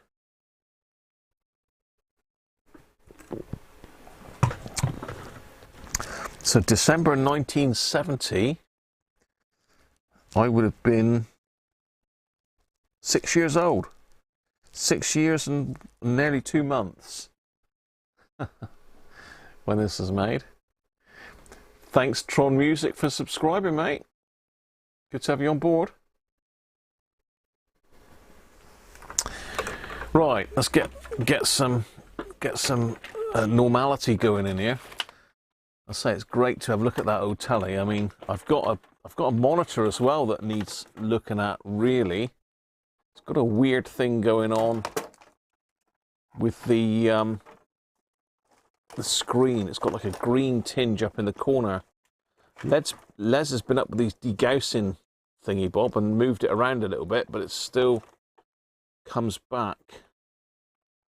So I think that could be capacitors. That's older again. That's dating back into the 80s. Right, do we go for this one or this one? And is that center pin positive or center pin negative, I wonder? Yeah, I'm not going to mess around with that power supply thing. Let's just connect it up like this. What are we on here? So I'm on this side. What's current? We want high current. We want 18 volts.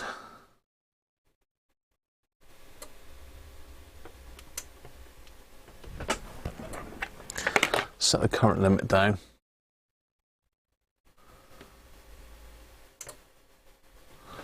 So it's just above tripping point. I'll turn it off. Let's have a look. That's negative.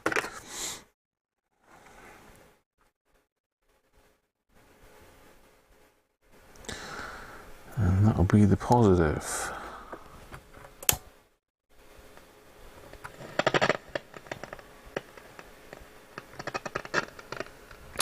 So, sounds lively enough.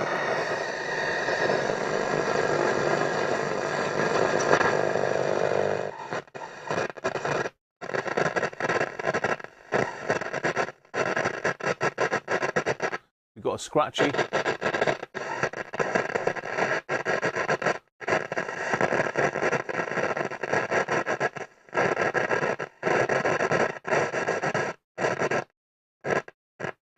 Okay, so the problem is nothing to do with caps. It is the tuning cap is shorted right out. Let me just prove that a minute. If I can get something plastic and just wiggle the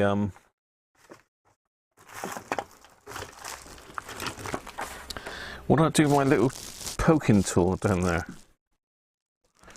Yeah, it sounds like a tuning cap shorted right out.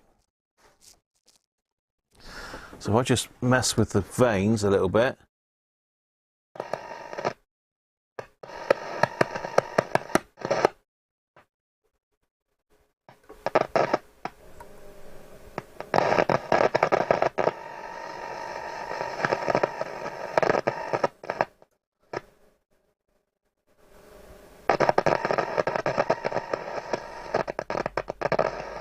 So this could be a very cheap fix, Roy, if you're watching. Yeah, we got touchy plates at the top of that. Let me get you zoomed right in.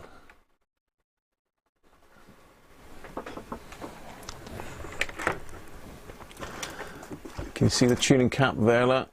So at the moment we've got no reception. If I just touch that very top one,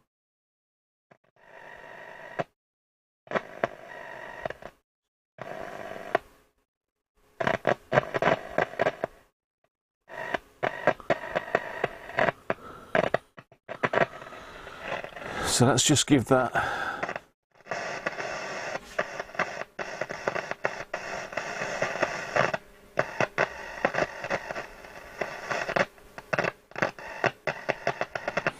that's why I can't get anything there.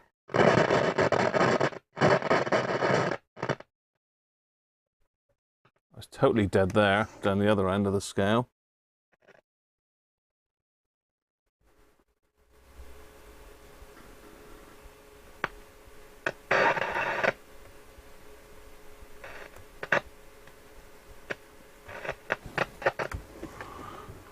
Just tweaking these.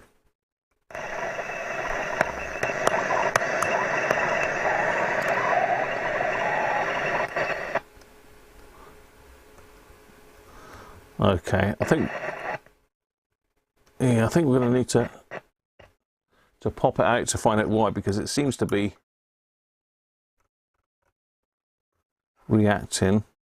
It could be that one of these come loose. I've had it before where these ones at the back, I can't remember what you call them now, you've got stators and something or other. See the ones at the back on the ceramic, these can let go and start moving around. I had a Hacker Hunter that's actually the same way. I had to take it apart and shim it all up and epoxy it and solder it back together. But yeah, if I just touch that.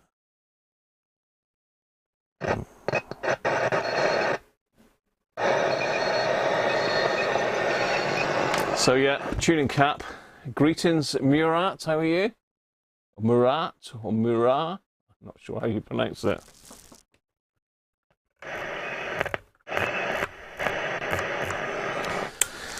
Right, let's get it out of the case and have a look. Right. Let's very carefully prise these off.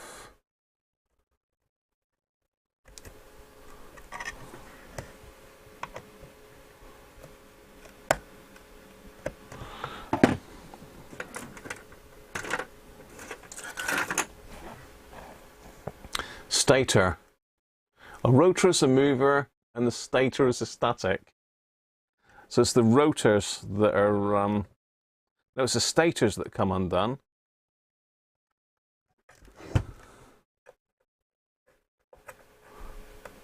So yeah, the stator is the static then. Makes sense, doesn't it? Come on, come off. Try to do this without scratching them, because they can scratch up quite easy. It's only aluminium, quite soft. Can't quite get in underneath that one.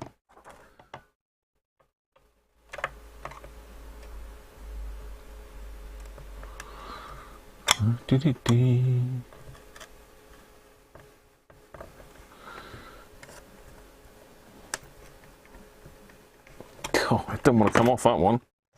It's coming off whether he likes it or not. Where's my eyes? It's getting close.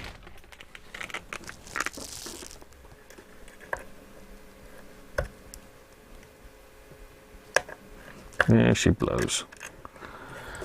That's that one off.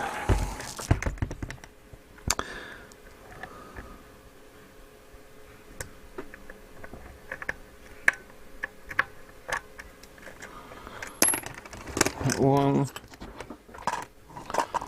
Get a little tin to put them in.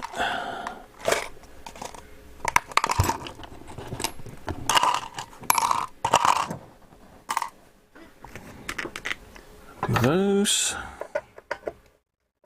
So posi drive as well.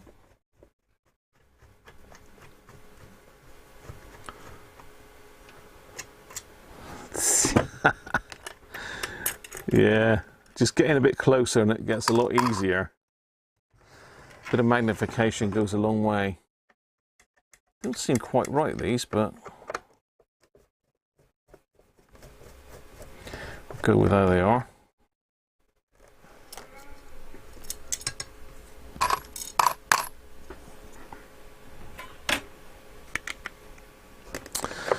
Okay, we've got two little screws in here as well to loosen off. Another one.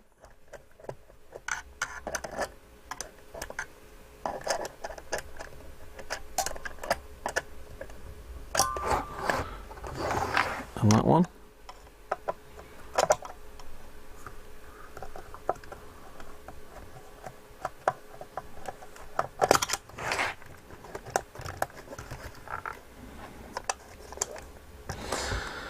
Sometimes these tuning caps are beyond repair. I mean, they've either worn so much that you just can't align them anymore, or they're just bent, and the more you bend them, the worse they get sometimes, so you can't always fix them.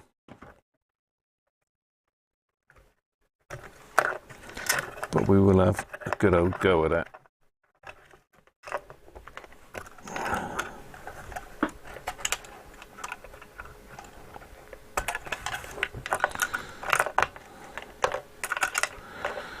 Stay in, that's fine, because we've got the problem with this wire now being soldered on there. It's a bit of a pain, isn't it? To just undo those, I think, because otherwise I'm tied to the case, which I don't want to be. What have we got here? Number 1 Phillips.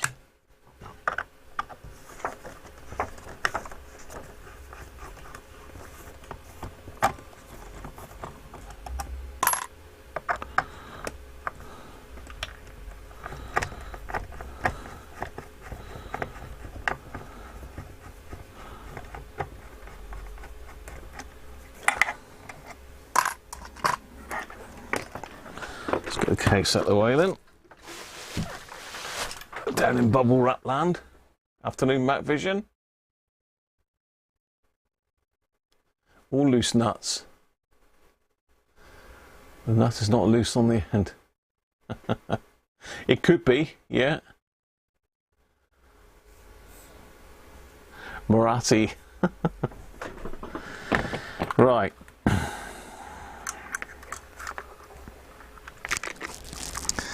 What is the issue here then? Are these loose? Has that been messed with? No. So they've moved.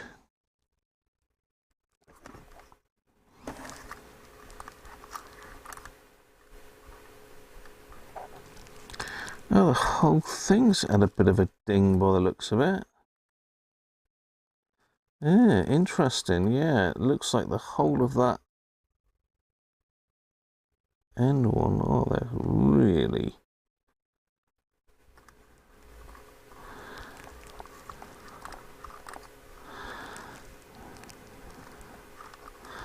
Yeah, that's had a bash. That has had a bash with something. Let me show you what I mean.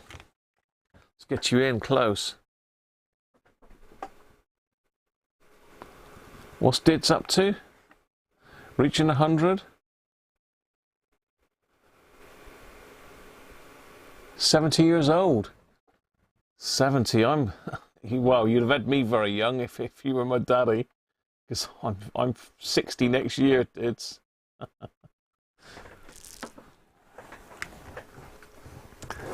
Okay, let's see if we can see in there. Yeah, not great, is it? What I'm trying to show you is the end plate of this here.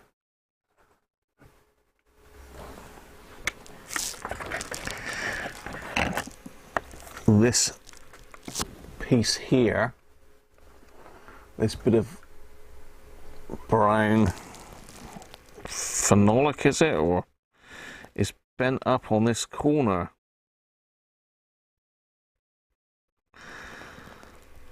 No. Maybe someone's got some grease on it and it's made it move. I don't know. I'm just pushing it back a bit, see if that'll do anything. Maybe it's just lifted out of that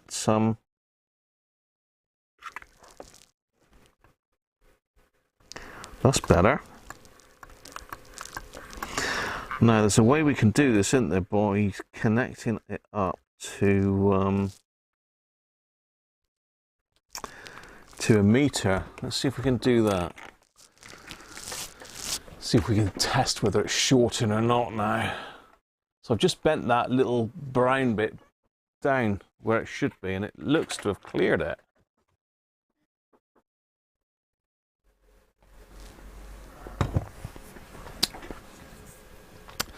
Let's see if we can rig this up with the buzzer continuity tester.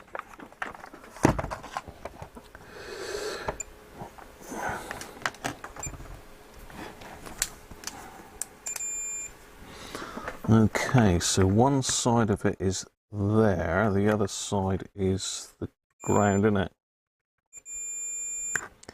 Or am I going the wrong way round?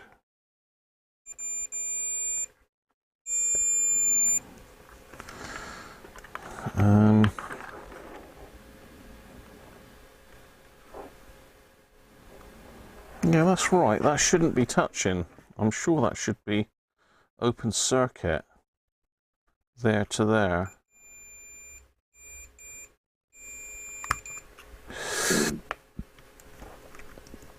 Let me just try that a minute.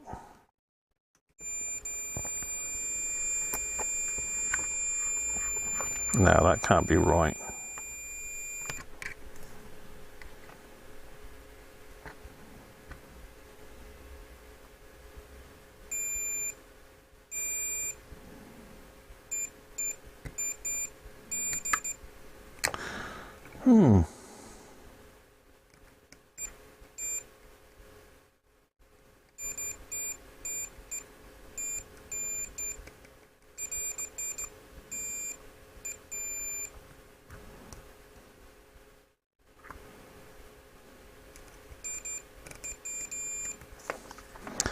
Well, according to that, they're all shorting. Oh, hang on! I've got to take the wires off, I believe.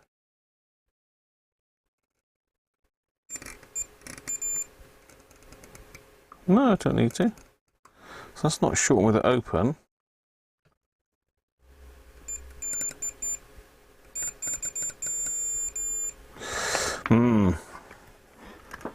According to that, they're all shorting.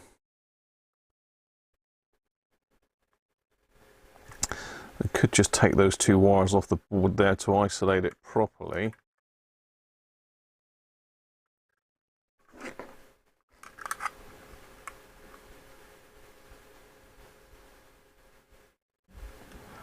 Yeah, let's do that.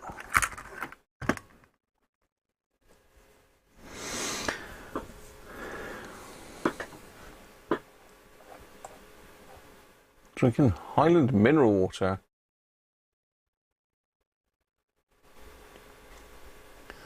You can adjust the rotor, but the problem is it'll only adjusts in one way, Bill. Well, it will adjust both ways, but they get a bit slack, and as soon as you hit that nut there, you're in all sorts of trouble. So that is like the last resort to touch at. I want to see if I can prove that it's not shorting before I put it back in, because I don't think it is shorting. I just want to disconnect these wires.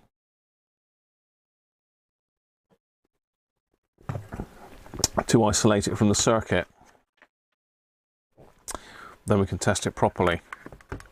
So as you can see, I've got 3 wires connecting the tuning cap to the boardlet. Someone's already hit that with a soldering iron. Just got to check this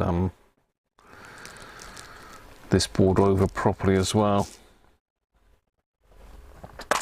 So let me pop these off a minute.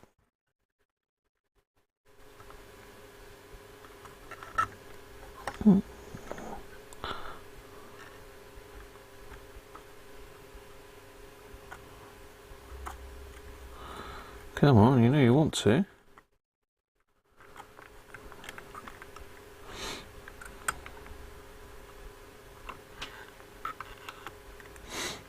I'll just suck the solder out of those so as they go back in properly. I felt that quite warm, very close to my arm then, so that's not a good idea, is it?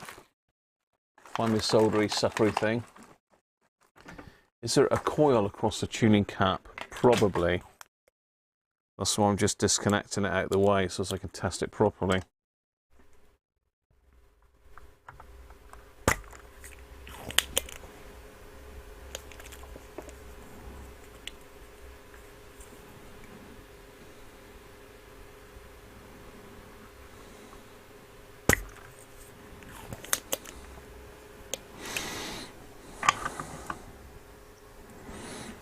Okay, so I can hook onto these now. That'll be quite handy.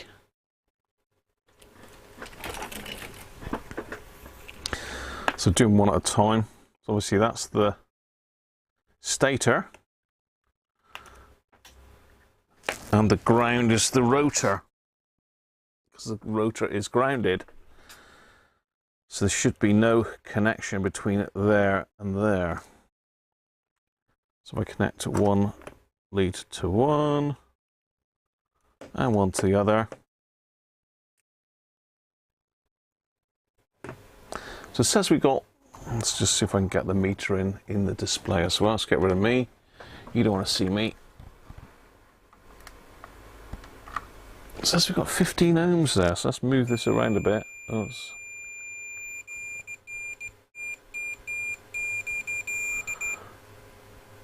So we're right there, look, fully open. As soon as we start meshing,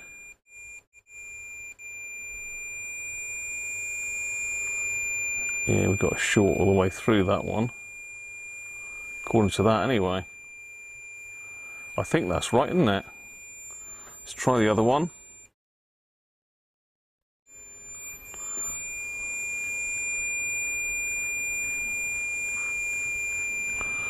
Now, am I doing that right, or am I cracking up?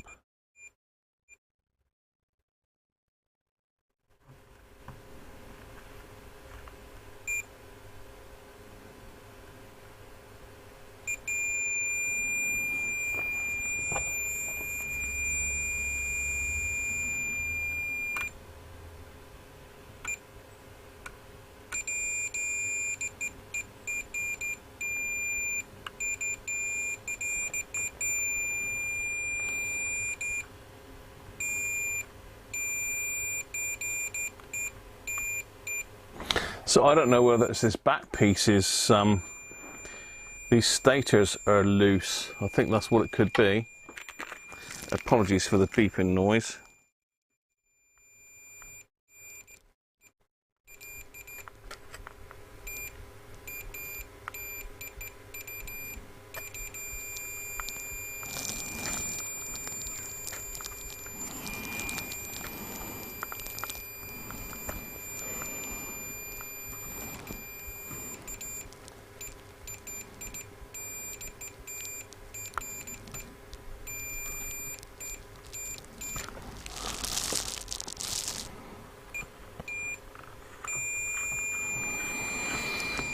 Right, let's see if we can find which one it is on this cap first. It's like a needle in a haystack this is, I tell you. Oh, hello. That's sorted it out.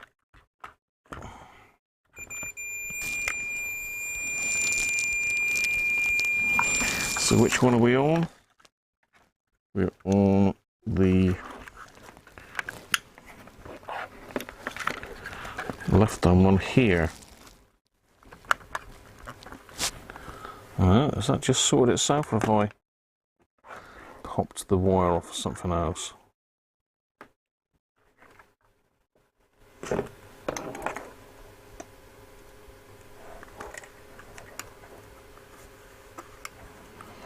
No.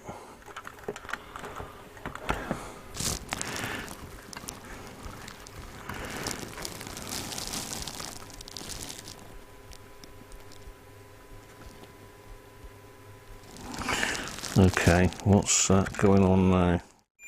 That's better.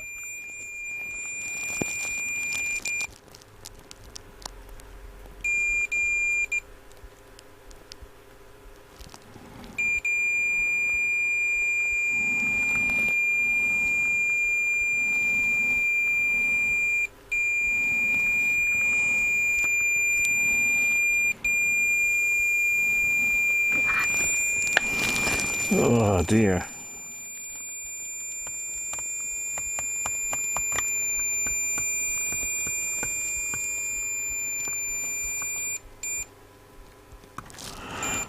Is it just that end one there? No. It's that one as well, I think.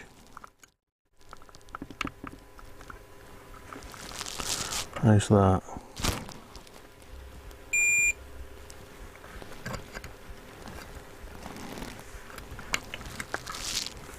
Oh, hang on, I've lost me wire. I think I may have cured one.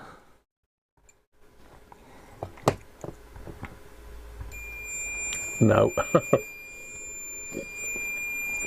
I cured it because my meter had turned off.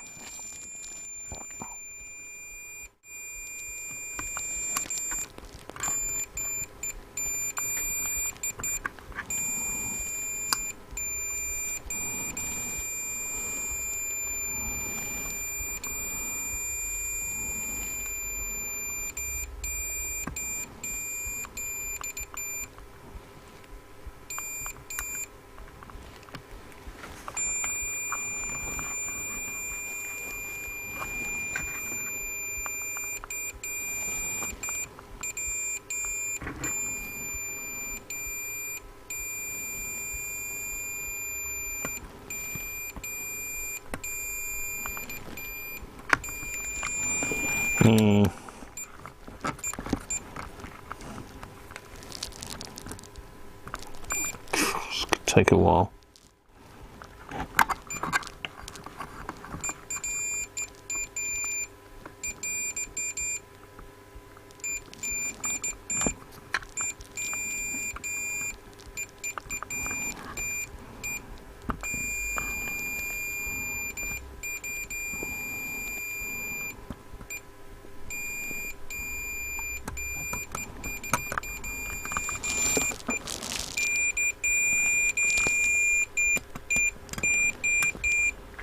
I'm trying to see whether it's the whole stator moving or not. You can't really see what I'm up to, can you? Because I've got the camera in a rubbish angle. I was trying to get the meter, but I'll leave the meter out of the shot because you can hear it when it's shorting. Just show you what the hell I'm up to here.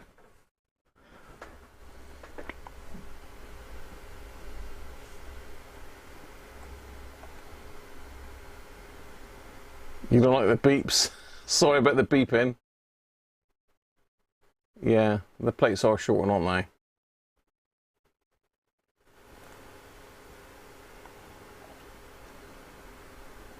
Message in Morse. Yeah, I mean, I'm sending a message in annoying code, Sandra.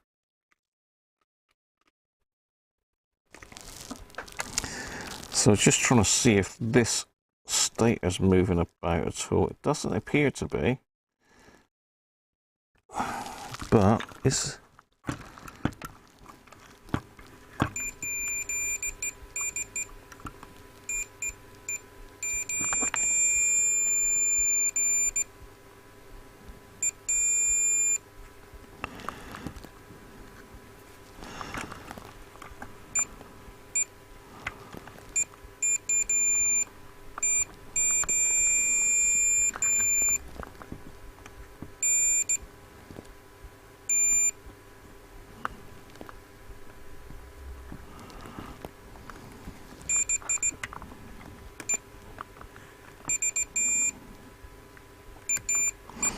See, every time it beeps, you know, you can imagine that scratching on your radio dial, can't you?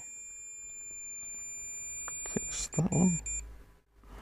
No, so that one's bent. The second one's bent. Let's get that one back out. Just give that a bit of a bendy over that way. Anybody that's done one of these before, this could take a long time.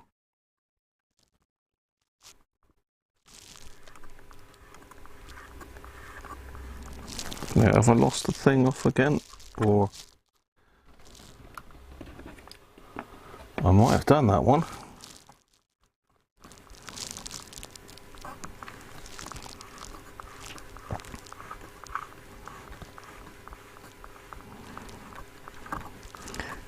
By George, he might have got it. Let me just short one just to see if I am right. No. What's come off then? One of these leads come off. Not making contact.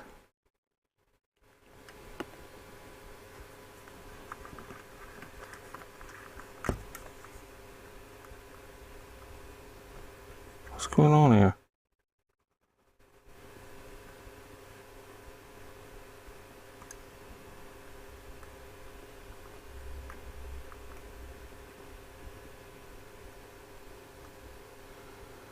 No, it is. He's only done it. So cleared that one. Let's clip onto the other one.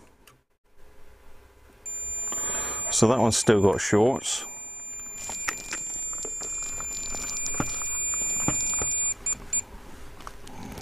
Okay, I can see straight away that that one's shorting. Let's pull that one out.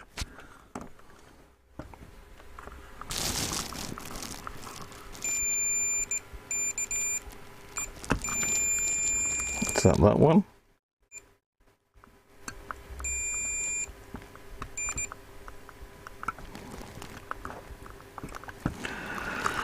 Okay.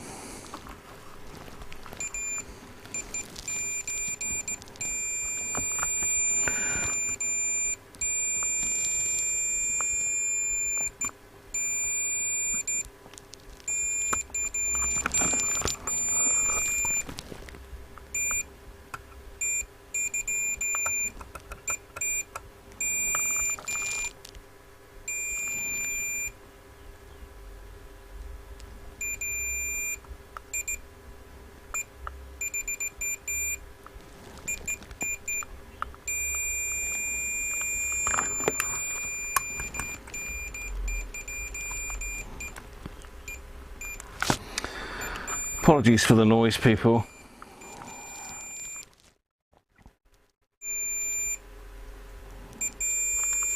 So just starting there, one of them starting there. Which one is it? Is it that one? Yeah, so that second one's bent. Let's bend that one.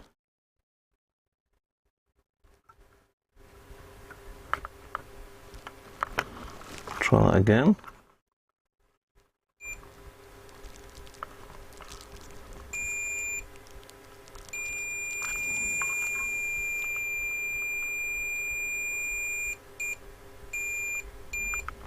So the next door one, the third one's bent as well. It needs to go that way.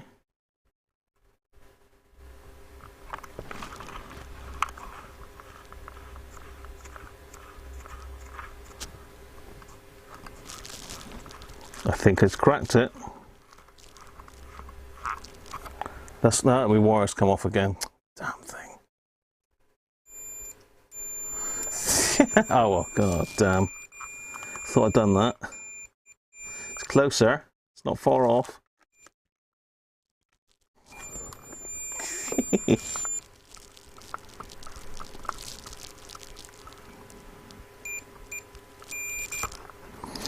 Trouble is, this ferrite's right in the way. I might just take that out of the way a minute. Just shut that up.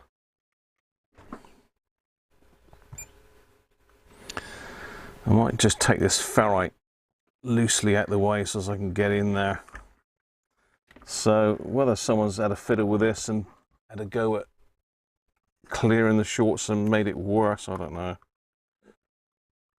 But I'm just going to get this ferrite out of the way and then I can see where it's jamming up a bit better.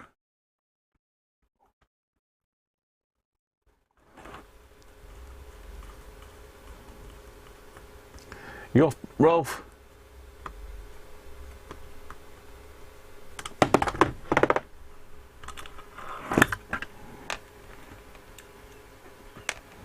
Or someone else off? Oh, you're off, Aaron. Catch you later, mate.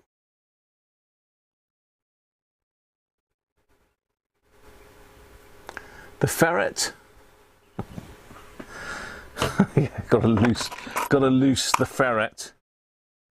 Get him out the way. Can't beat a bit of ferret rod. Just swing that back up out the way so it doesn't flap everywhere. Now I can see in it. Look at that. Much better.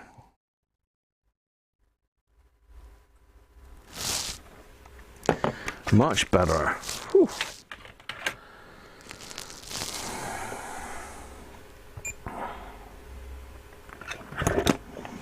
Right, where am I? So we're not shorting at the moment.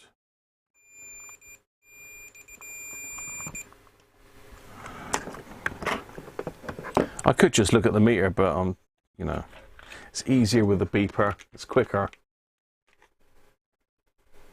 Shine a light through the plates. Shine a light on me.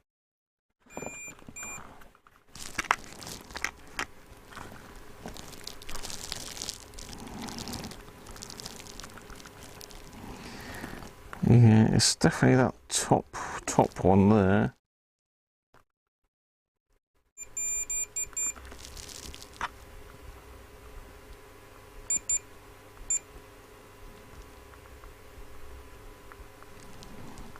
In that one.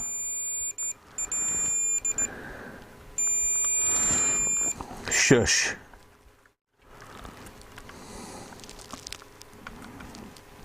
And this one.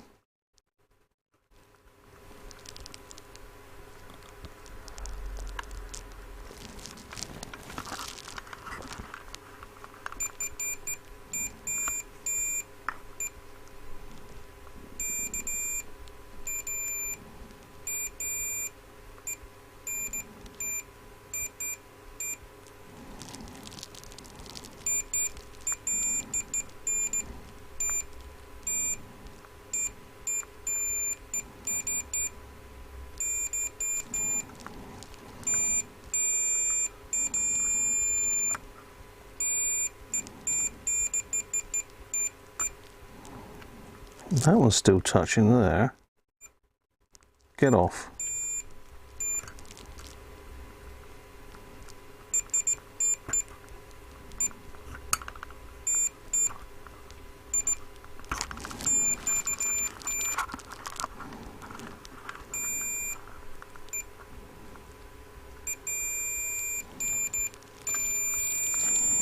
Which one is touching? Is that one there now?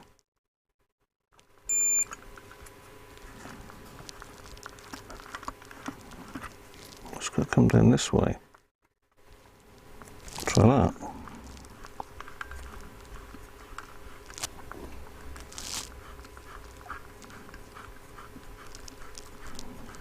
Oh, whoa. Let's just make sure we've got all our leads connected.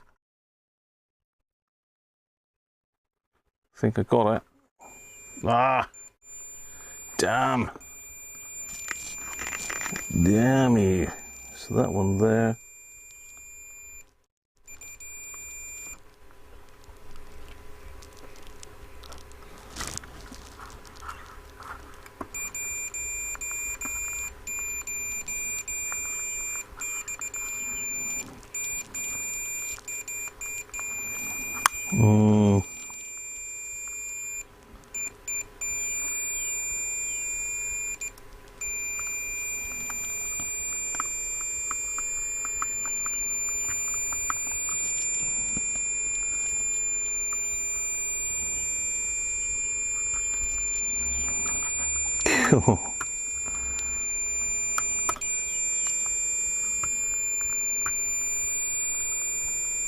Which one are you?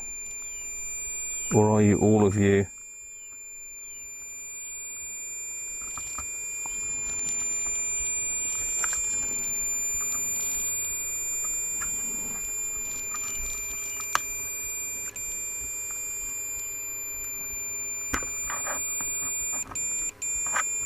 Ah, no.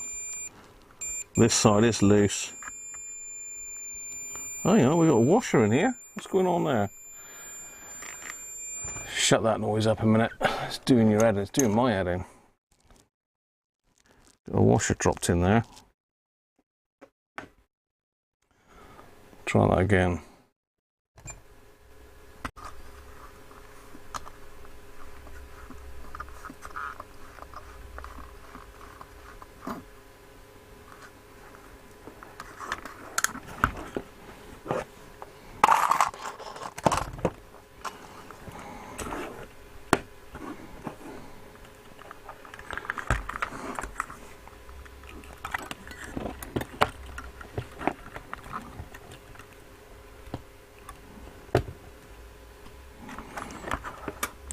Right, I think this one's had it because, yeah, this one's moving.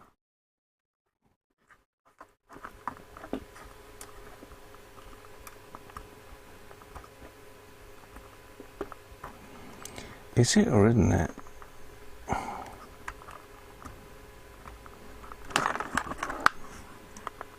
Yeah. Okay. Yeah, so this one's knackered. If I show you in there, if I show you, see that movement?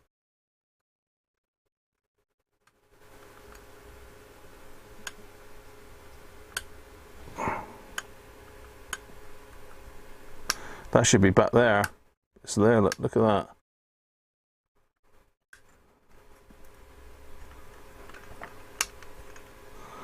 That's where it should be.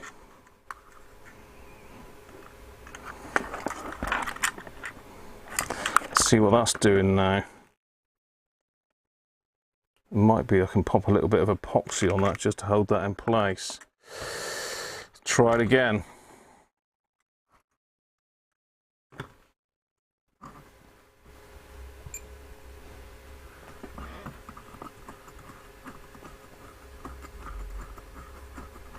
Yeah, that's it.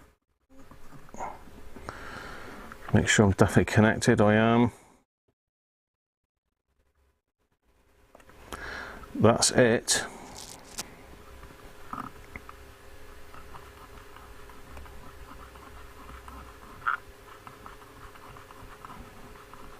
Cured. It's not shorting now, that. Just short one just to prove it. Oh, hang on. Hang on, my ground's come off. Jesus.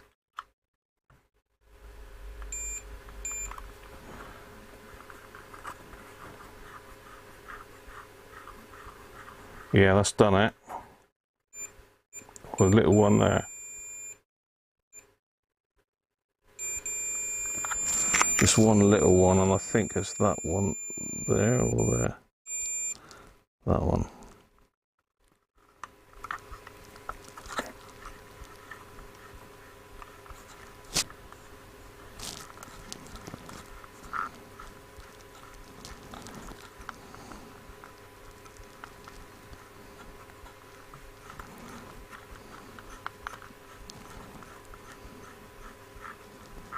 Let's just check that by shorting one.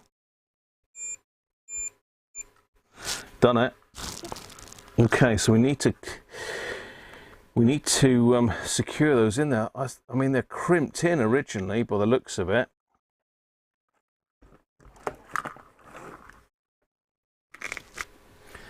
Can you see the ends? We've got a bit. This is blowing out the shot there. That. If you look at the ends, see where they've been punched.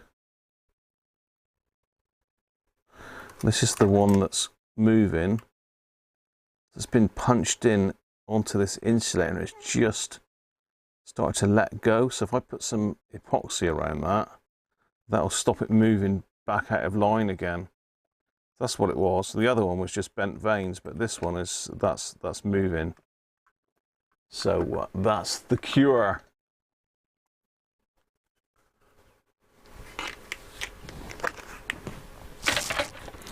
So I'm just going to pop a little bit of epoxy on both sides,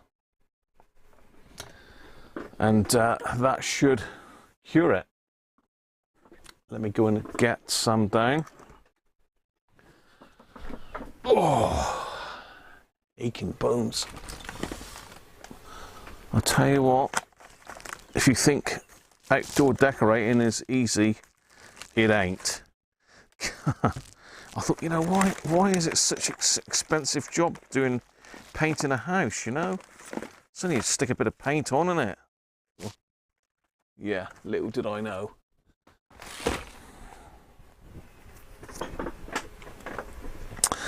Okay, so I'm just going to use some of this rapid epoxy hardener. That goes off pretty quick. This is only from Wilco. 2-part epoxy. That will sort us right out. Zoom back out again for a bit.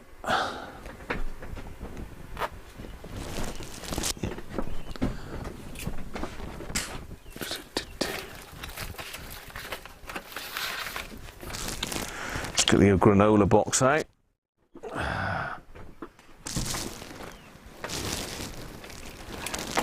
Birdies are singing.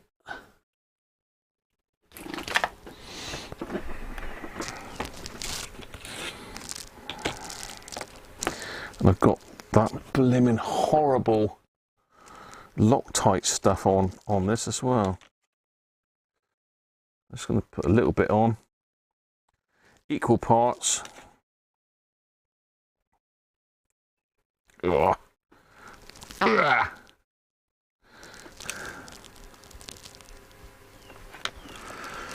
Half and half.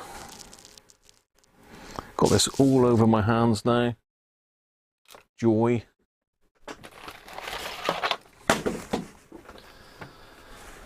Just get that off my hands. Otherwise I'll be Loctited to everything. Let's find me cocktail sticks.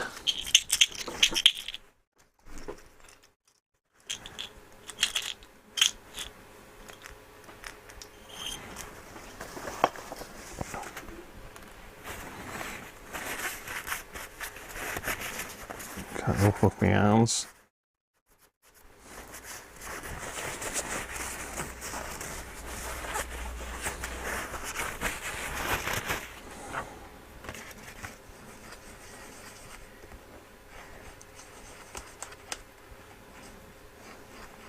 So it's probably had a knock or been dropped or something like that, and it's just loosened that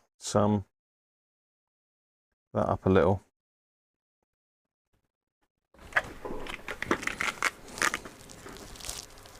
Not too much, Graham. Don't go mad.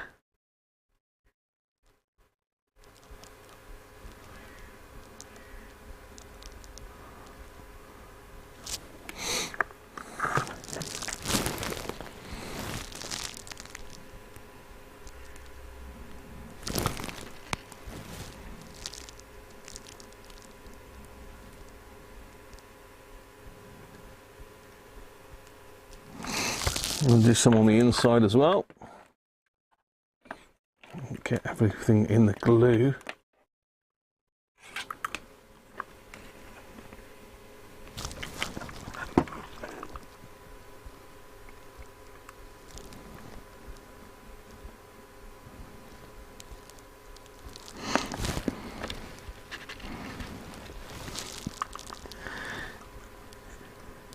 Just going to dab some on the other one as well.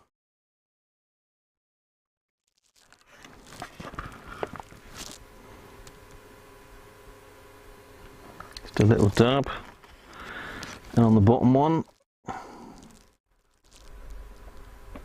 bottom two, stuck to that again. And the other way up.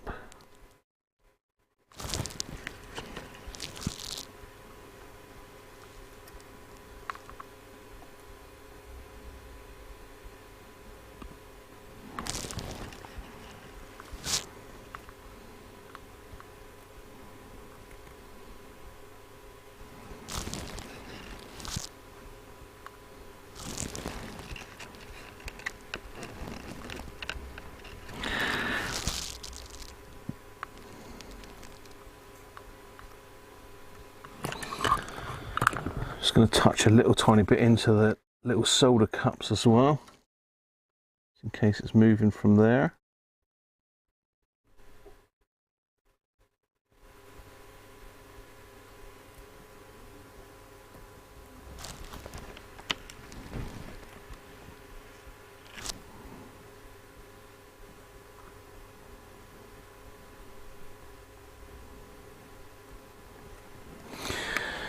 There we are.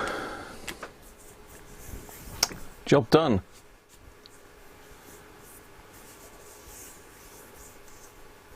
Painting. You're preaching to the choir. Painting the outside house, I mean. Oh.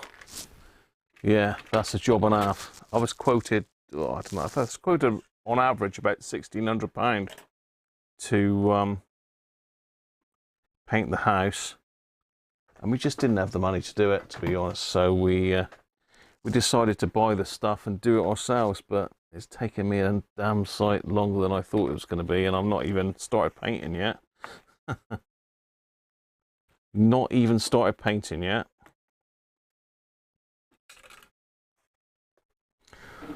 Rolf, I believe Rolf was painter and decorator. Rolf, weren't you, or a painter? I know you've done a lot of painting stuff. I'll leave that white wrapped up in that a minute. I'm just gonna hopefully got some more blue roll up here. I can't actually see any. I did have some, but I know I've been using it for the painting, etc.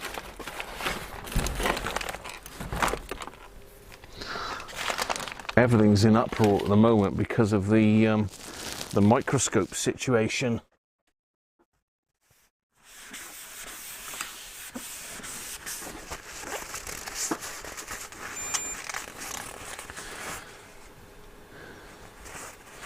Cheaper to buy a ladder. Well, I've got a ladder.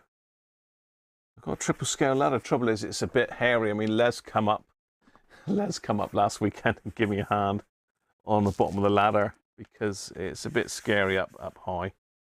Gets a bit hairy. Harum scarum.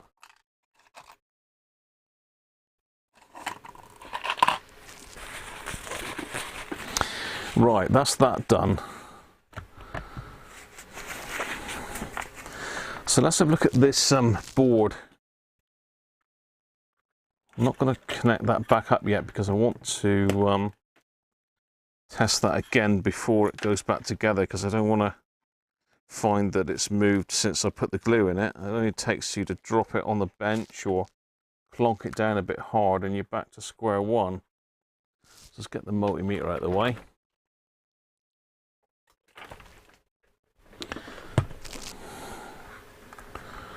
Let's have a look. Now, where's this C4?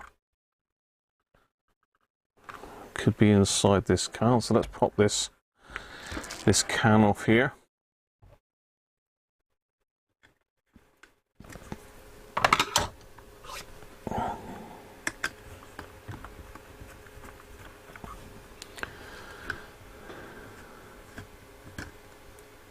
Yes, no, I'm fine with heights, to be honest. I'll say I was a gas engineer in a former life, and we had to get up on the roofs and do all sorts of things with flue liners, etc.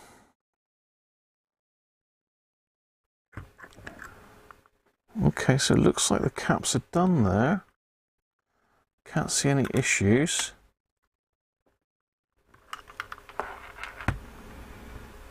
Roy's done a good job sorting them out, really, to be fair, because they're AF138S. Well, obviously they work because you can hear stations. It is tuning. C13.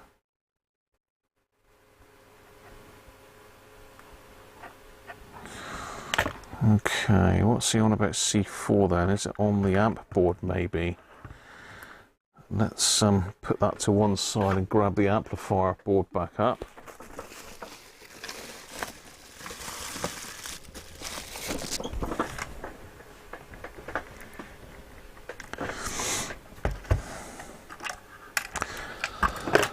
Let's pop this one out.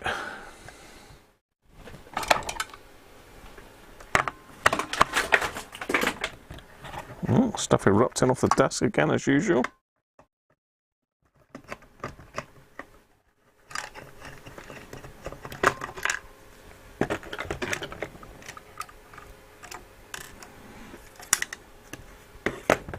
Let's put them back on there for now.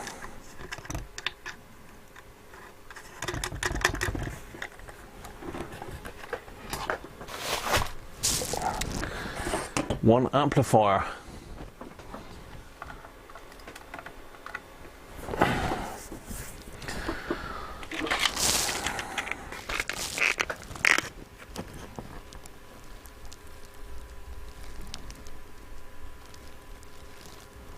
C3. Is C4 this film cap? Yeah, he wants C4 changing. So maybe he's put one in there and it wasn't quite the right one. C4. Let's see what C4 should be. So at the moment it's this green one. He's put in a 0.33.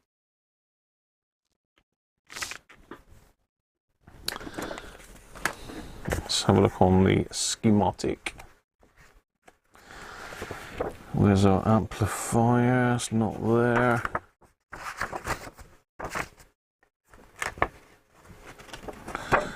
That looks like the amplifier, yeah, A204, so C4. It's a 0.47 microfarad according to this. Just down here. So this is the amplifier schematic. And it should be a 0.47 according to the schematic, but that's not necessarily the case.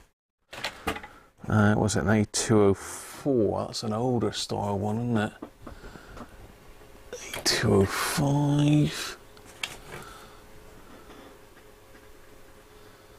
That's not that one. I got an A204. I just want to double check with an actual set. 205, those are 205. I just want to check with an actual set because it might be that they've changed it during manufacture. But he did say he wanted that changing. Maybe he put that one in, didn't have quite the right one. No, I haven't got an A204 here. Let me just go and have a look, see if I've got an Autocrat knocking about.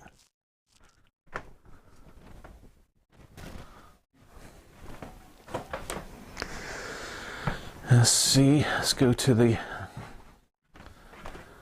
store, aka the spare room. Is that an Autocrat there?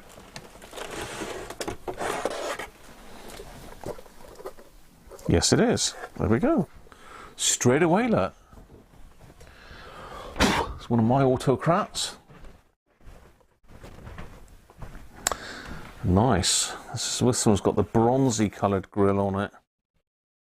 Very similar to the one that I did for Clive, aka Racing, not Racing, no, Superbike Racer, I believe, isn't it? Clive. I haven't seen Clive for ages.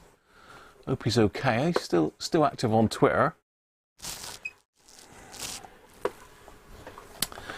No. Bit dusty. Tis a bit dusty. All my dusters have gone, look. That man cave workshop been in here using all my dusters. No, he actually gave me a very nice ostrich feather duster as a gift. He couldn't stand all the dust that was over all my kit. So he gave me a tickling stickler. Present from Mr. Man Cave. Does work brilliant, actually. So yeah, here's another TP33. This is mine. It's got like a bronzy coloured grill on this one.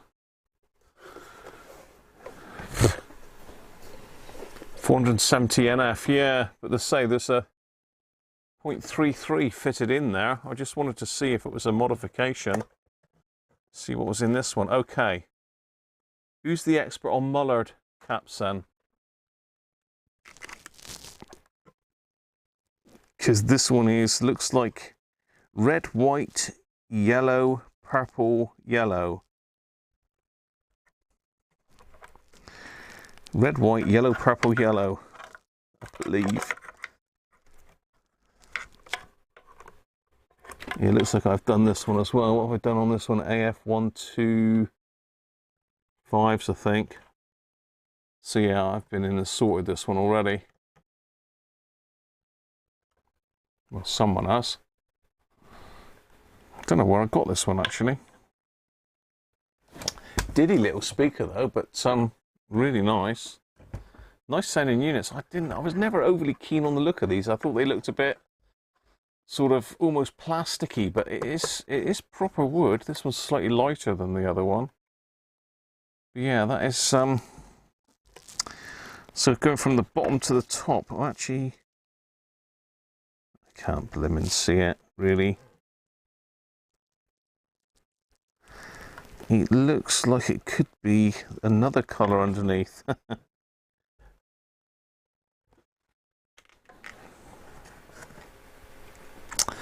Yeah, I'm not great on the colour codes for Mullard. Tropical fish caps. Did I call them mustards just now? Tropical fish cap, I meant.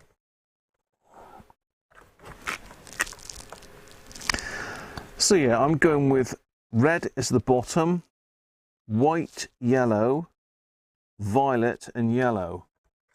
Now I'm sure somewhere here I've got something with the Mullard caps written on them.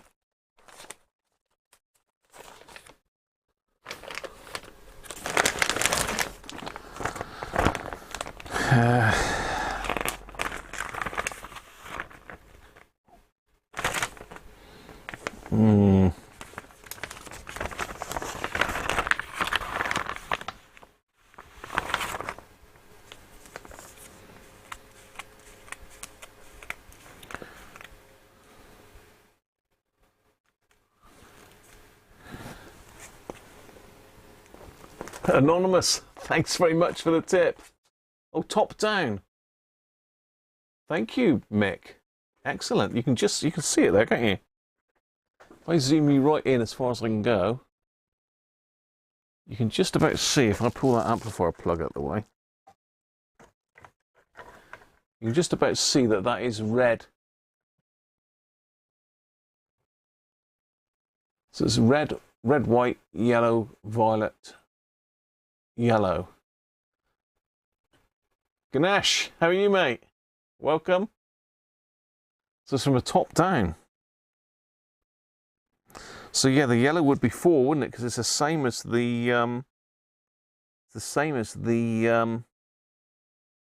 resistor color code, I believe, isn't it?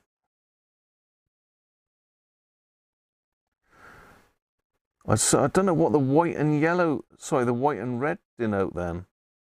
Is that the tolerance and voltage, maybe? Oh, okay. White is 10% and red. Ah, thank you, Mick. That's really interesting. So I just put the resistor color code in there, look. Yellow, violet, yellow, and it's 470,000 picofarads. If we look on one of my charts,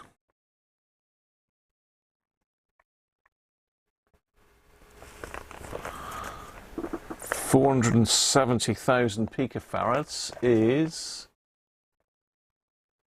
470 NF. So it should be a 470 NF in there. So yeah, we got the wrong cap. I mean, what's that gonna do? C4. Have we got the RP33? Can I get that up on screen? Let me have a look. See if I've got an RP33.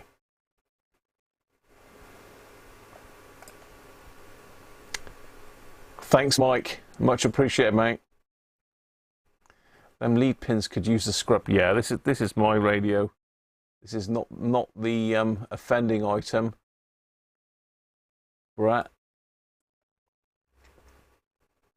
So let's need to check the whole PC. Let's try RP33. See if anything comes up. RP33. Autocrat. Yeah, we got it there.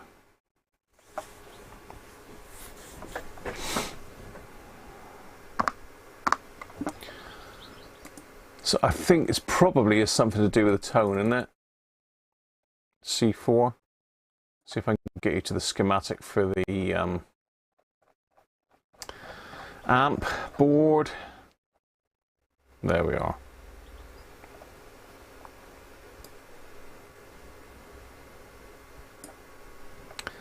Let's make sure I'm off the charts. Here we go. C4 is this one, 0.47 microfarads.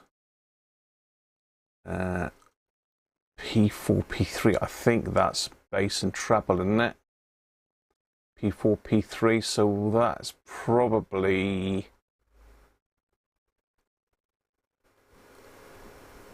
Yeah, P4, P3, gotta be bass and treble, isn't it?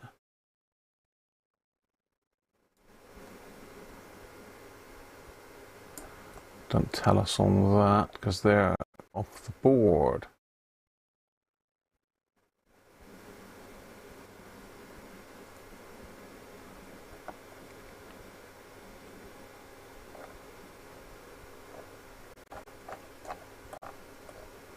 Ah, here we are. No.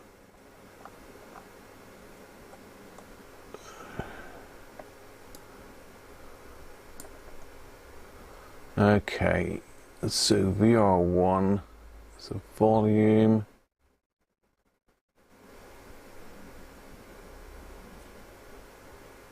I can't see the tone controls on there. But I'd assume that one of those is bass and one is treble, so that would just affect the tone of the set by having the wrong value in there. So he's put a 0.33 in instead of a 0.47. Still work, but it would alter the tone a little bit. So let's pop a 0.47 in there then. And what he said, that's 470 NF, didn't we?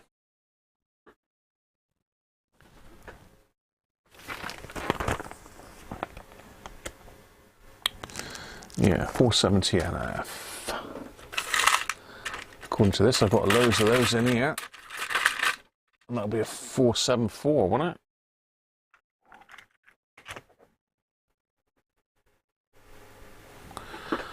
$474, is that right? Yeah.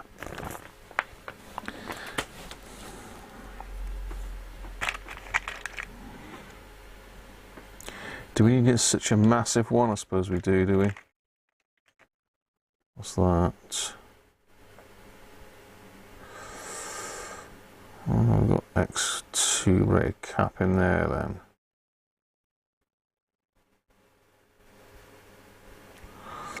Not sure.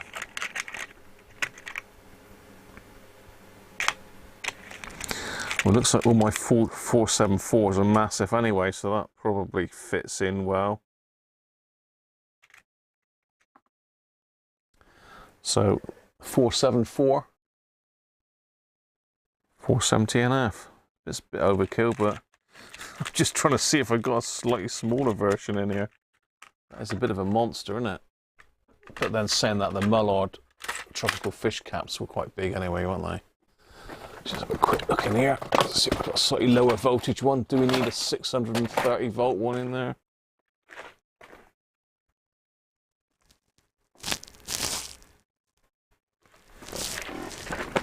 Got some new old stock ones here. Let's have a look what they are. Weema. It's 1.5 microfarads. Why have we got that in 474 then? 0.47 Weema. Same size really.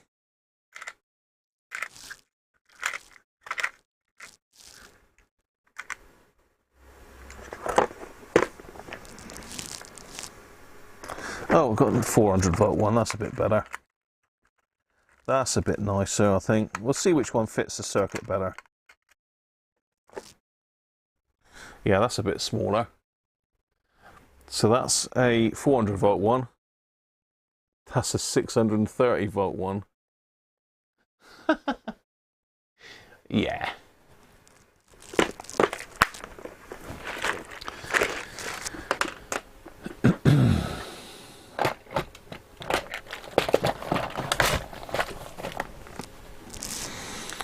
Right, let's get my radio out of the way. I just wanted to prove it, because very often they manufacturers mess about and they change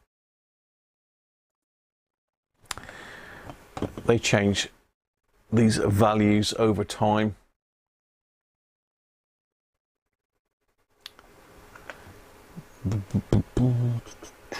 Right, let me get my chat back up. I lost my chats. Chats come off the page here.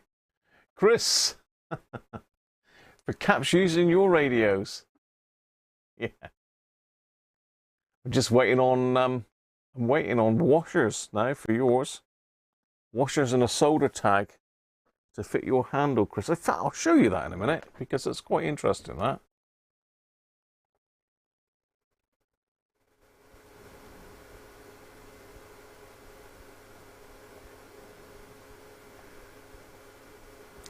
Deli chicken sandwich, sub, or tip for me. Go with a sub. Go with a sub.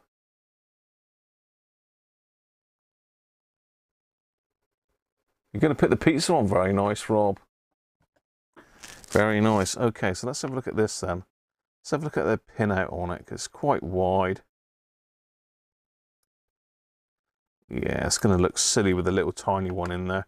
Let's get this one out and put something decent back in there. I have actually still got some old tropical fish caps here, look. This is my tropical fish stash. I've not got a lot, to be fair. But that's my tropical fish stash, look. Yeah, I've got no yellow, violet yellows in there.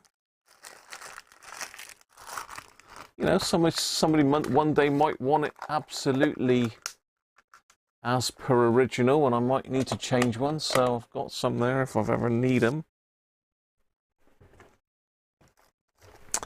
Right, let's nothing like the sight of an OC71 to inflame the senses of an Oh, you like a nice little glass encapsulated OC71? You can't beat it, can you?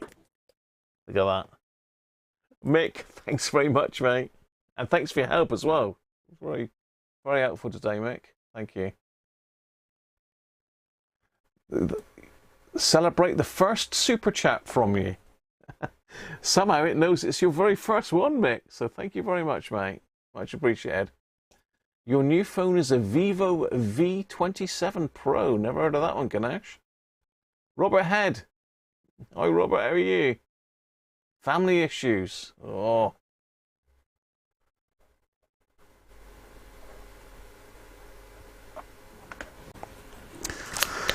So let's get this thing out.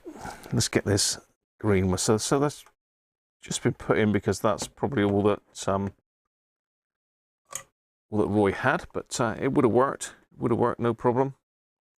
Just would have altered the tone a little bit. So I'm doing this with the wrong hands. I usually solder with the right hand and suck with the left. Make sure that is the right lead. Yes, it is.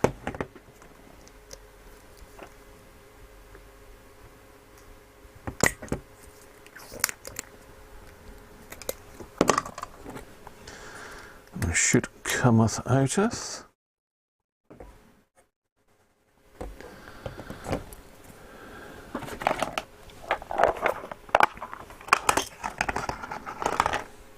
Let's give it a little bit of a clean underneath.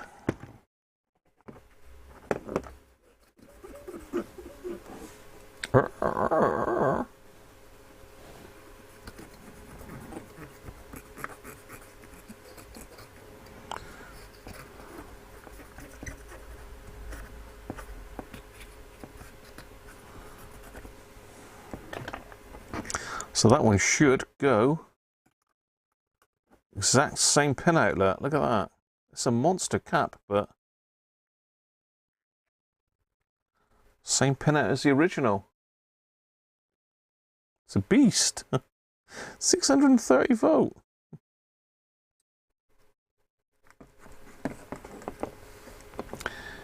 Right, let's get the glare off of that. Let's pop a little bit of flux on that because it is an old board. Been soldered a couple of times, so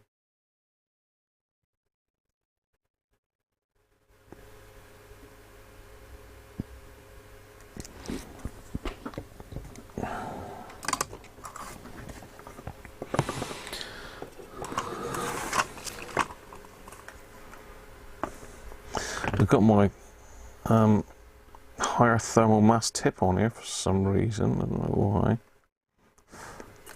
So soldering these really quick. Quite thick legs on that as well because it's 630 volts. Snip those off.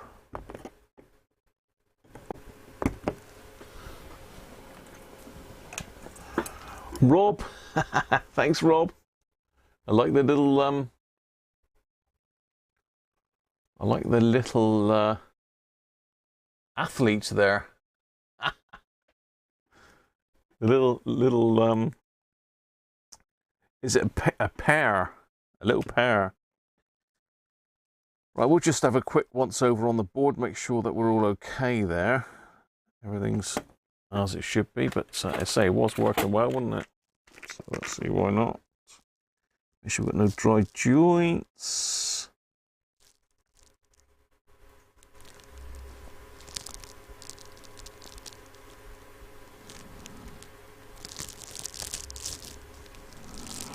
No, that's all good. So we've got to do an alignment on this one. This is always pretty scary on these.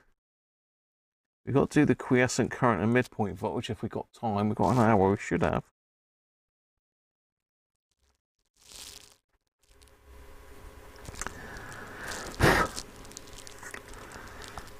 Yeah, strange enough, these are upside down as well. These little black and blue things should be the other way up. So sit flat on the board then, like that. It should be that way up. Someone's just popped them the other way up for some reason.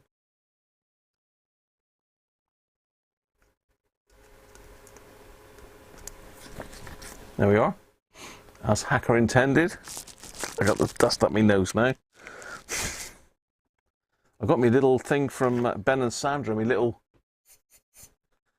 puffer thingy.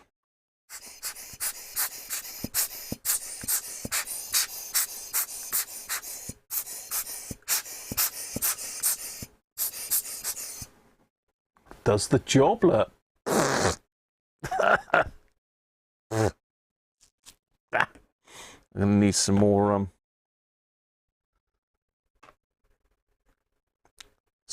alcohol-free Guinness in a minute, I think.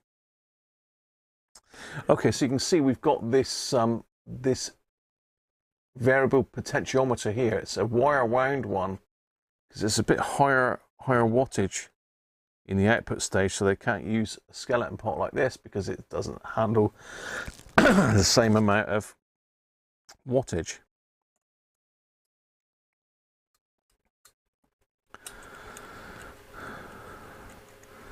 So yeah, to do the quiescent current, you've got to slide this thing up and down. I think that's midpoint voltage. I think this is the quiescent current, this one.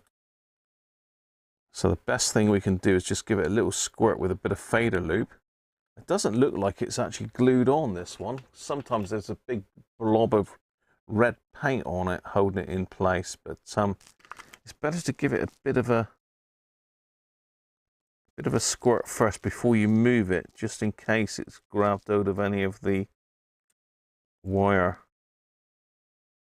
because this is just lots of very fine, you can't really see it there because they've got this bit of cardboard in the way. I've not seen this cardboard before actually, but yeah, it's just a lot of very fine windings which make up the resistor. And this is the what do you call it, the wiper. That's it. This is the wiper of the potentiometer. So if you imagine this as a volume pot, you've got your input, you've got your ground, and you've got your wiper. Well, the wiper moves along this coil of wire, basically just picking it up different resistances in different places.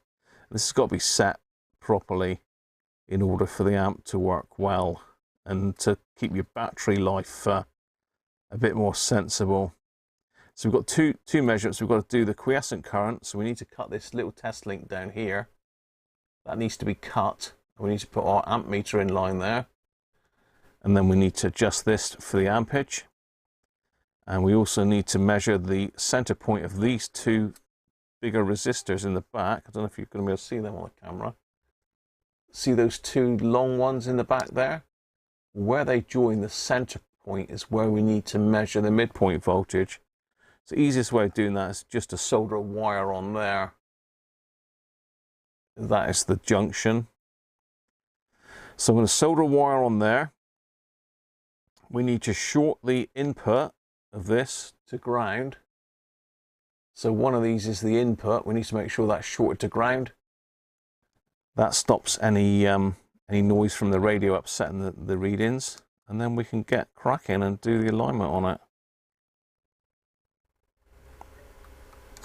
Apart from that, I think that's good to go. You could probably hook this up on the bench, but I'm going to do it with the chassis.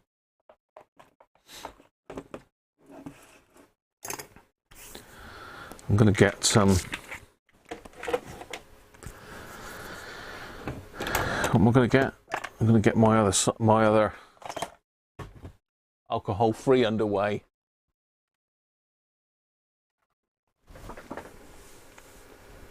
Paddy, how you doing, mate?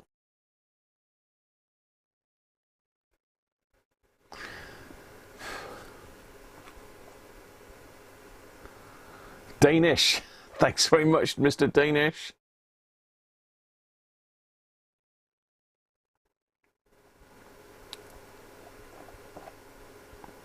You hate making dough? Well, Mrs. Cruncher is brilliant at dough. Years ago, Mrs. Cruncher used to work in a bakery, and she's a master at the dough making for pizza.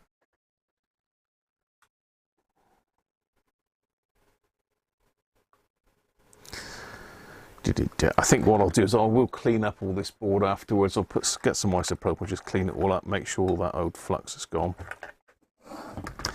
Let's get this, because my voice is going a bit croaky now, so I need lubrication.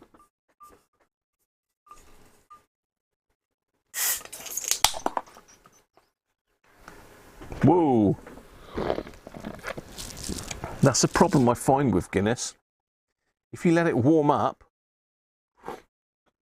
when you open it, it goes everywhere. If it's cold, it doesn't. So obviously this has got a bit warmer.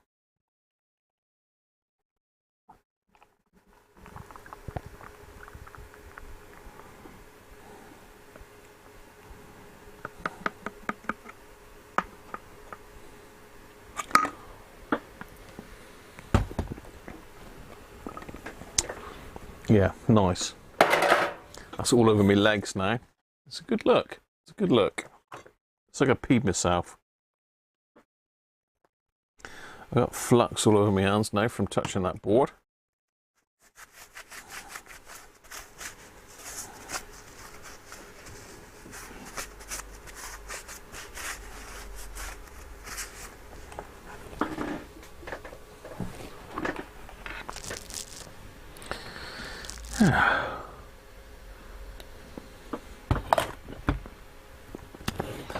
Right, let's organise myself here a bit better, because I've got lots of stuff in the way. I need a bit of bench room to do the quiescent current.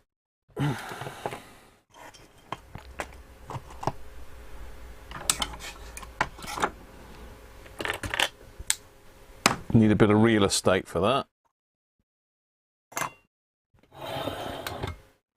We've got the TV board still on the bench as well, which doesn't help. Cheers, Thomas. Heading to the beach. Whoa, nice, Thomas.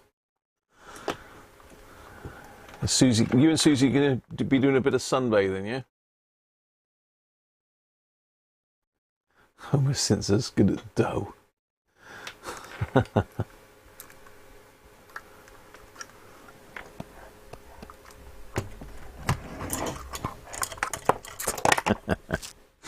Very good, Brett. Okay, so let's have a look at the instructions, see what they say about this. So they'll tell me which pin to solder to ground. I can't find the pin out of the lead. Selectivity test, stability test, noise test. Ooh.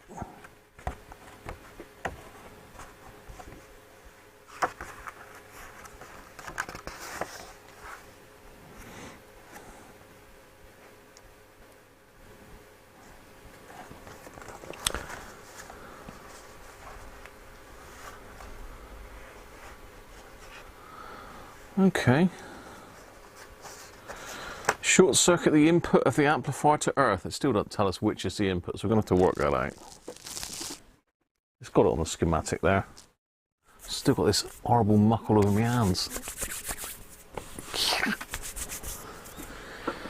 Right, the input to the amp is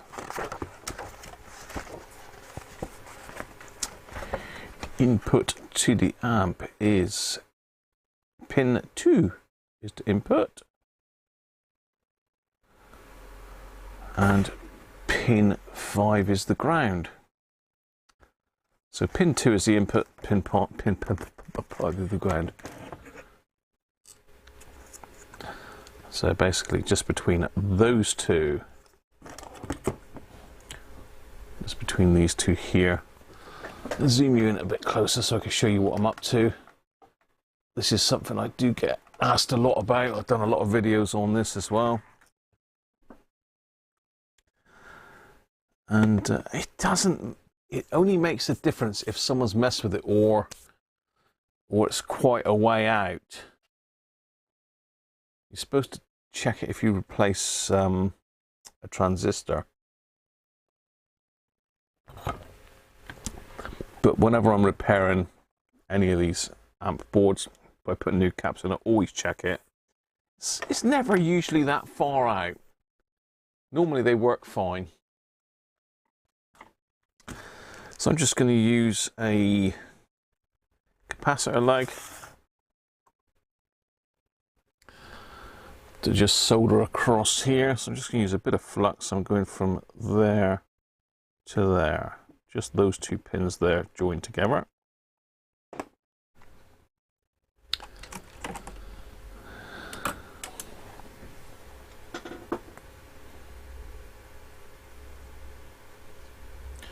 Hot sauce.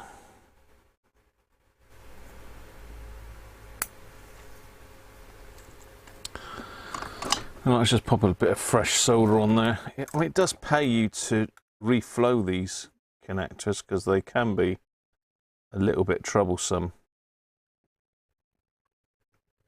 Just be careful because you can fill them too much, and what am I trying to say? If you put too much solder in them, it fills up the holes the other side and you won't fit your plug back in.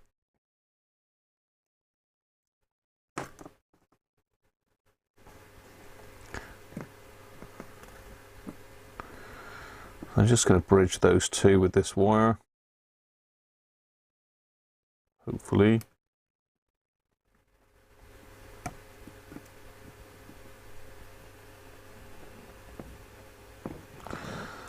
try not to burn the bench because I don't want to burn my new mat that Sean gave me. I don't know where Mr. Man Cave is today. He's probably off out on his travels. There we go. Oh, steady. It's not set yet. Just touch that up again. Be careful if you move stuff when it's not quite set, you just crack the joint. You can usually see when it goes off because it goes a dull colour.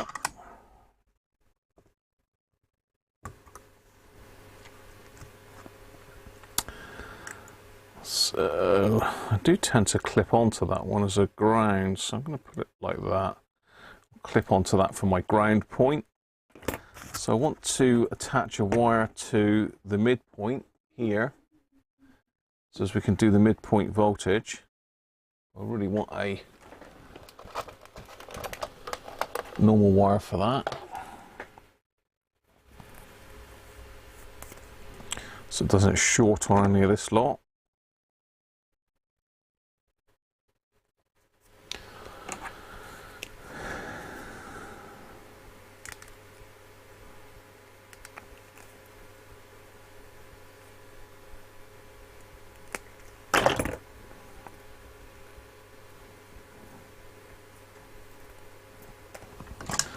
Put a little bit of fresh solder on here.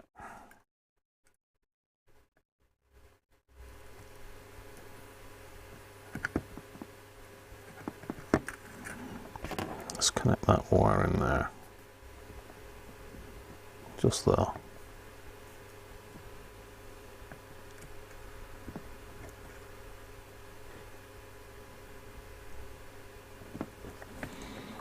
Okay, I'll just tin the other end of that to clip my lead onto.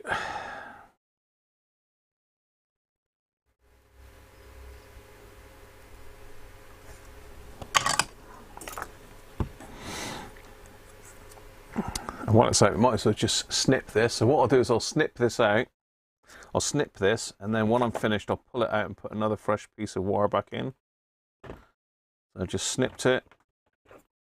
I'm going to bend the two legs upwards so I can get my probes hooked onto there. You see that? Well, I've just popped that upwards. That's probably blowing the camera out. Yes, that's my test link broken. I've got a ground there, and I've got my positive there for the junction of those two resistors.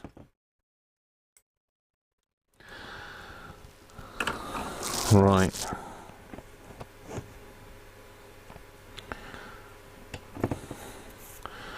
Let's reattach it.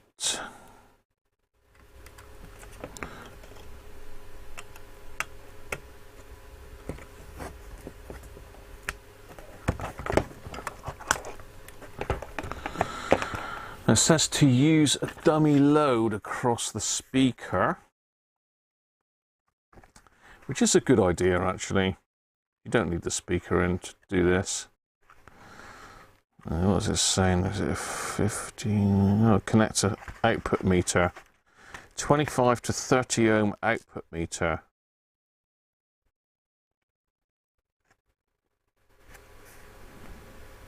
So basically a 30 ohm resistor.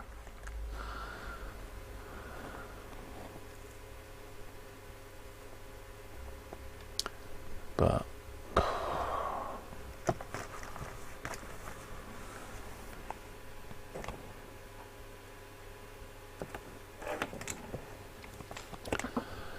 $33 ohm, that'll do, won't it? Oh, it's half a watt. Yeah, I'm not really chucking the volume up full whack. Was that little tiny? That's the little tiny one, isn't it? 33.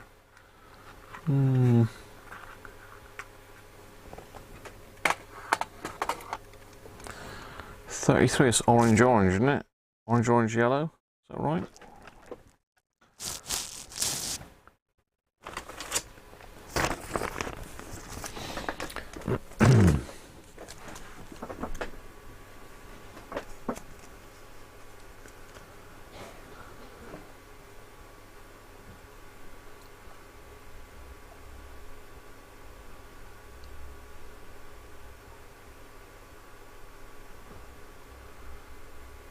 Yeah, cheers Thomas and Susie.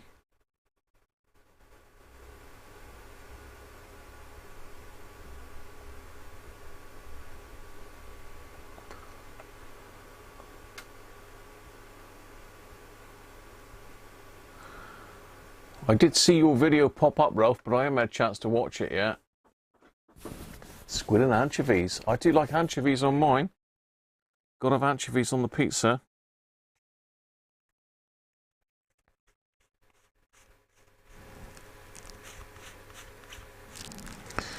Orange. Yeah.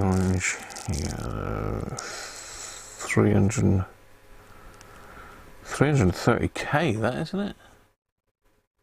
Yeah, it's 330k. We don't want 330k, we want 33k. God, that wouldn't do the amp any good. Nah, we got little tiny quarter watt ones there. It's no good. We got a 15 ohm speaker knocking about over there. 707.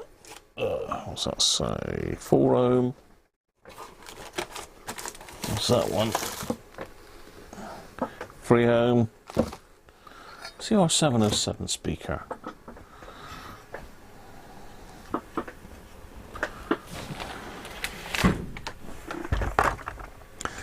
Could just get the other speaker up, couldn't I, really? Just as easy. Save me a bit of time. Time is running out.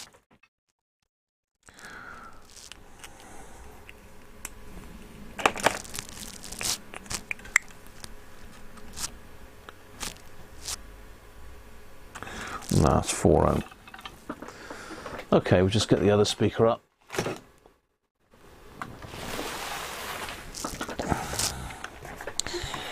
Hook him on.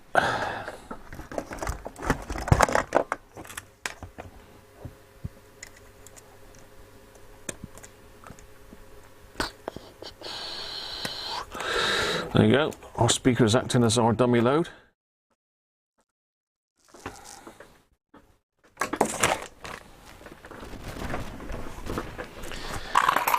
Let's get a wiggle on. So I'm going to be messing with that scope in the week. Hopefully we'll get some better pictures on that.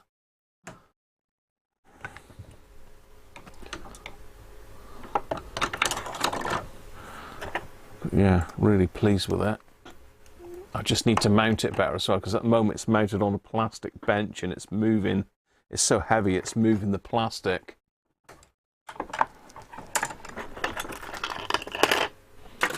Right. At the moment, doesn't really matter that our tuning cap's not connected, does it really? No. I'll knock that back too much. We don't need a station for this. It's audio, not anything else. I need to probably sleeve that.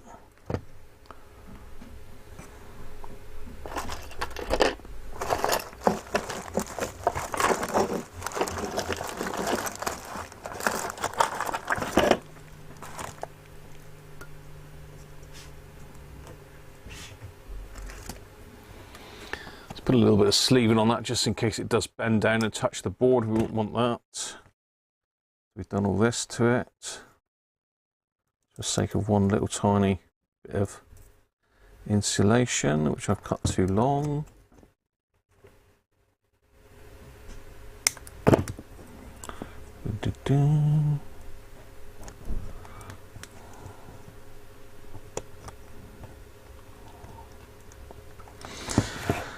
Okay. I'm getting ready to fire her up. As I say, we're not looking for any audio out of it. We're just checking the amplifier settings. Make sure nothing can short against anything. There's quite a bit of a stretch with that speaker. Let's bring that a little bit closer. So main meters then. So I'm going to use this one for the current measurement in milliamps.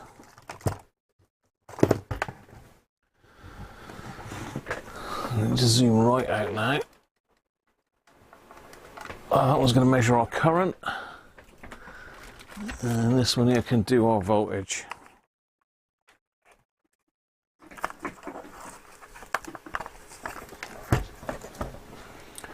Good old Maplin's meter, look.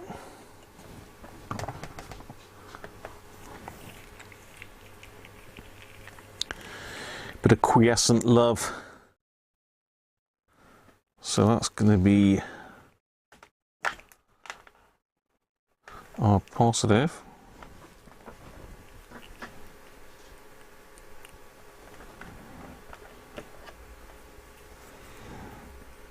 And clip on our negative.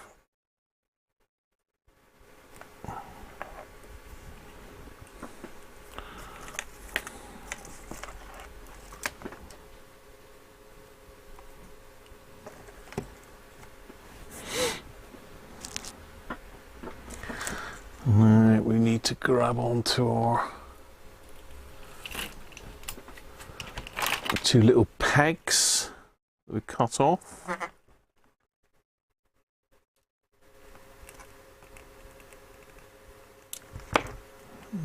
Two.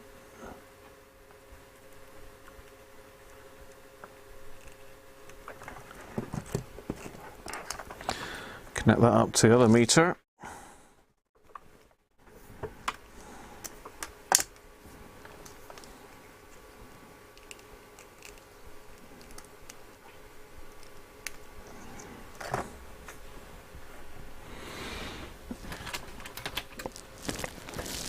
And connect the power supply.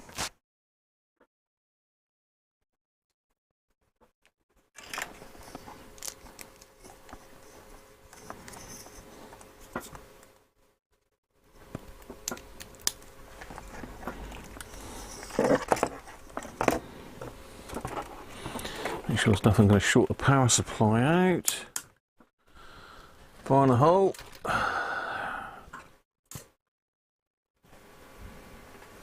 Okay. Okay, we're on the wrong. We need to be on a voltage.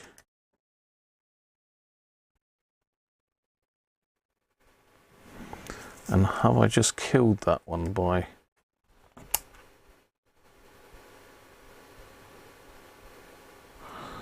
Have I just killed that by sticking voltage through it on the capacitance mode? I'm not sure. I could have done. Oh.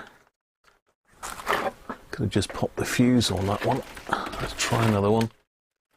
Let's pick another one.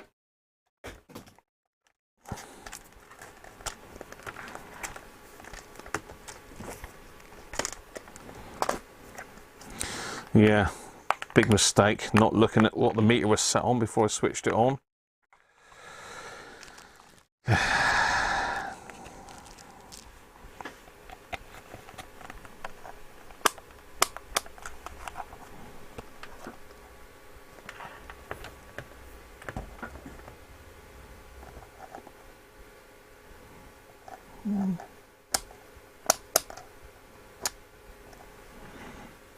Don't appear to have any voltage there for some reason.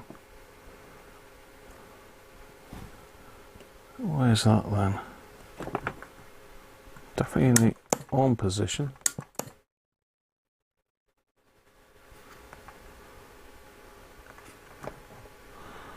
Certainly our quiescent current's too low. Poke that about a bit. We have no quiescent current.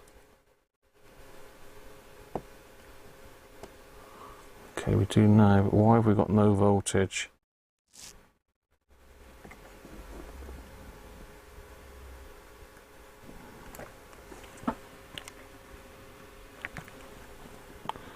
Definitely in the right place there.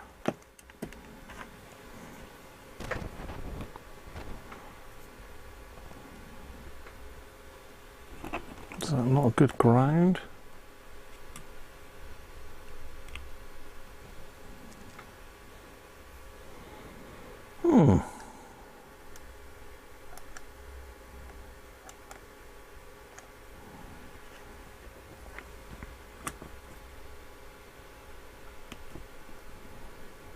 Not reading any voltage at all, look, for some reason.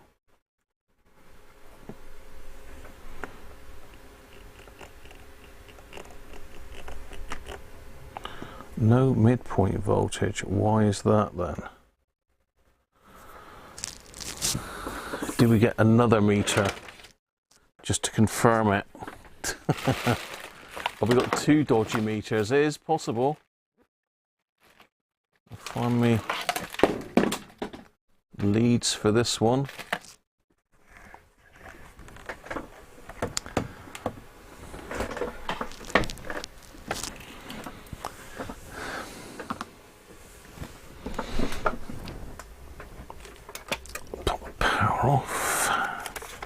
Find me test leads. So I've moved all of my stuff down here, and everything's gone down over the back.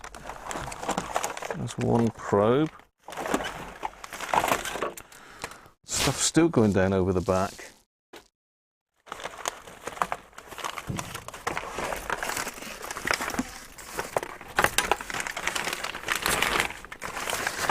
I'm looking for my black test lead, please.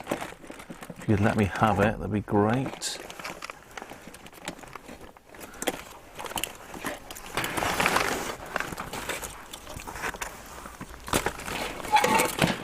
I don't know where my black lead's gone for my other meter. Look, it's got a funny lead size as well. I can't just use any old lead on it.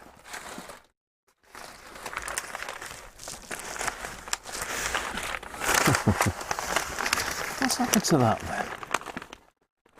It should be right here with the meter, but it's not for some reason.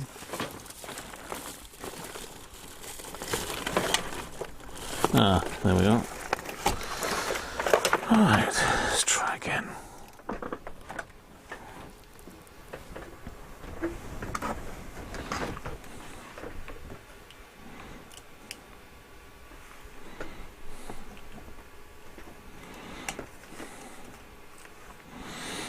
Let's get you out of the way.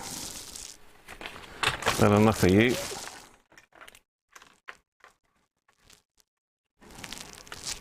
It could be that I've got my probes and my thingy in the wrong place.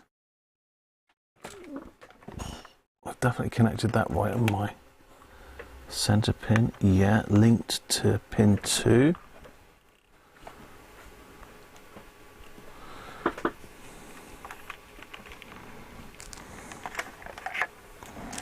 So we need to be on battery check, good. On.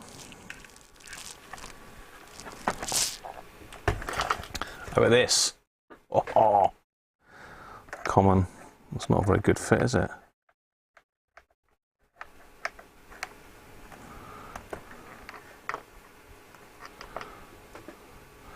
Banana plugs need opening up a little bit on that. It's not going to make a very good connection.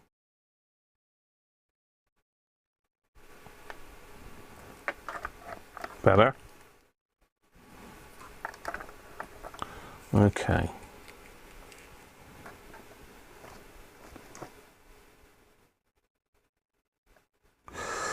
Right, DC volts 10. See if this will play ball. That's positive.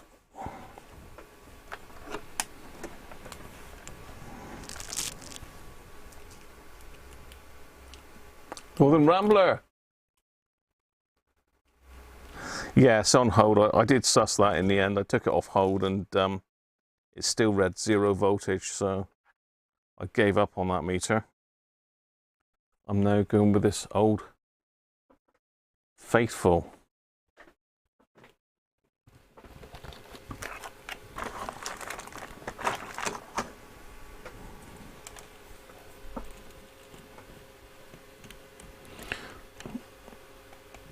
Yeah, I just didn't trust that other meter. I think I killed the other one, unless I've killed something on the board, maybe by putting a resistance across it. You never know. Okay. Try it again. Power on. Yeah. Okay. Now we're in business. So what are we reading there? We're reading 8 point. I've got to get my head in the way, sorry about this. 8.246, 8.7 volts we're reading. Now what did we say what needed to be? I don't know if you can see that or not. Probably needs to be down facing me, but that's 8.7 volts and 3.5 milliamps.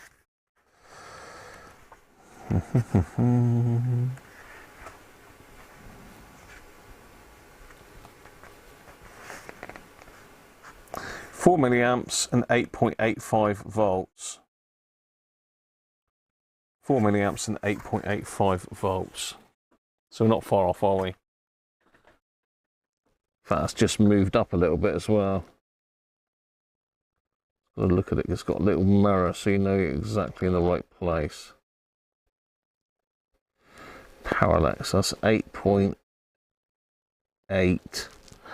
So a fraction, but not really anything to worry about. Let's move this one then. So that's got to go.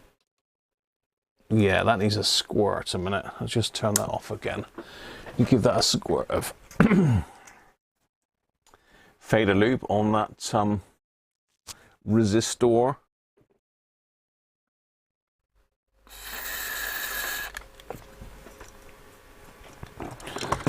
Let's turn the power off a minute.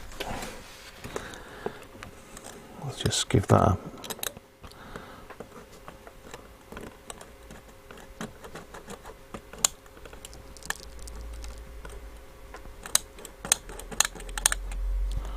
right, let's power that back up. Let's see where we are now. Oh, we have none now, apparently.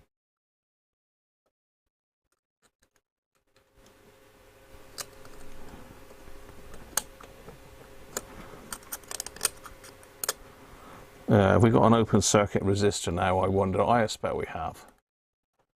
I expect we have.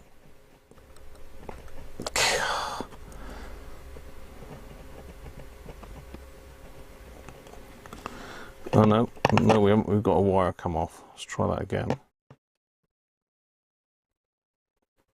Whoa. God.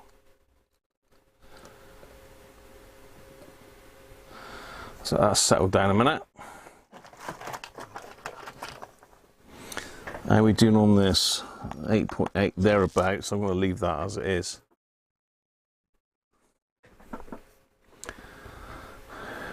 Four. And so I've got parallax on that. 8.823.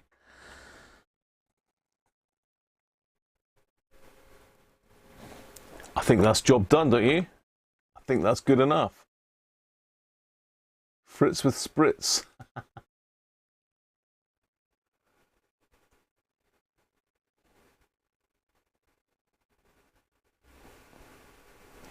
Well, the old Microscope, yeah. You blame Chris, Mr. All the Gear, no idea for that.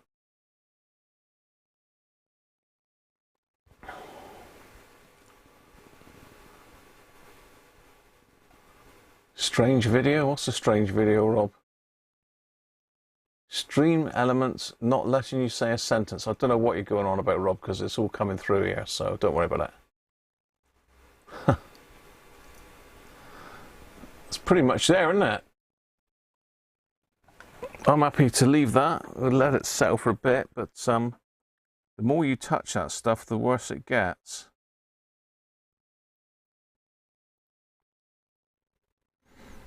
So best leave him well alone once it's set.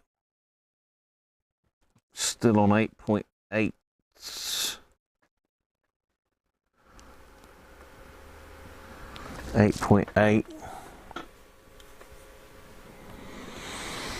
Good job. So the quiescent current was set bang on. Sorry, not the quiescent current, the midpoint voltage. The quiescent current was a little way out though. There we go. Let's pop that one out of the way.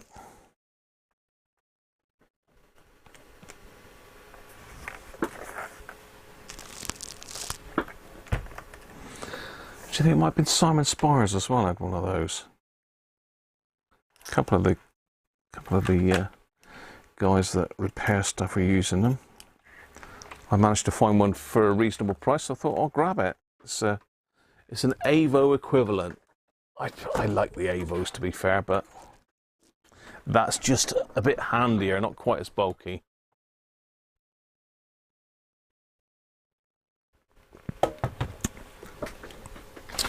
Right, what I'm going to do then, I'm going to solder a new piece in here. Desolder all the stuff that we've done.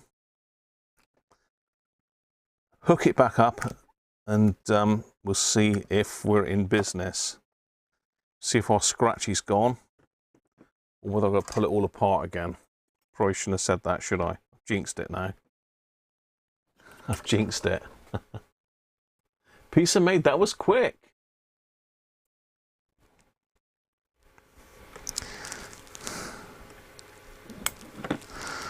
Yeah, I might have killed that meter. I was going to have to check that. Because I do use that old Maplin's meter quite a lot, actually. It's quite useful. It's got quite a few decent measurements on it.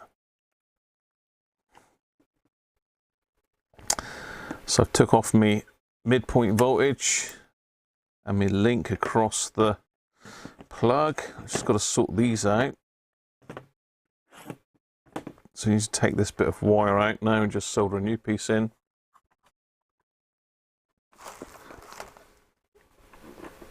If I can find my solder sucker, which has disappeared.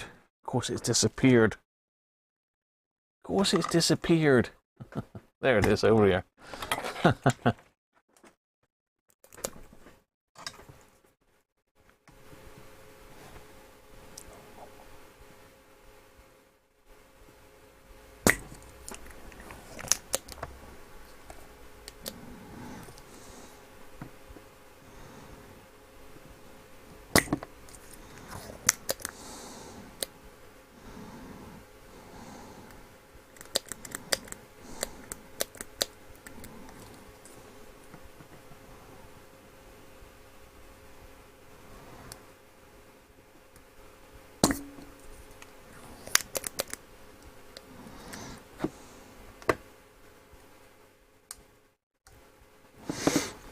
Okay, we've just got a piece of wire stuck in that one.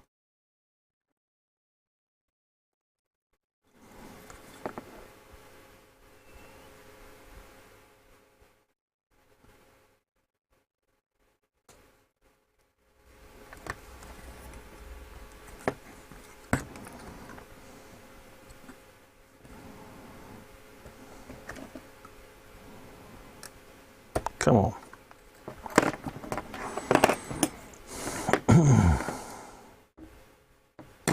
There we are, that's clear. Let's find a piece of wire to go back in there. Oh, so FET multimeters don't load the circuit like the old Avos. Yeah. Scoville.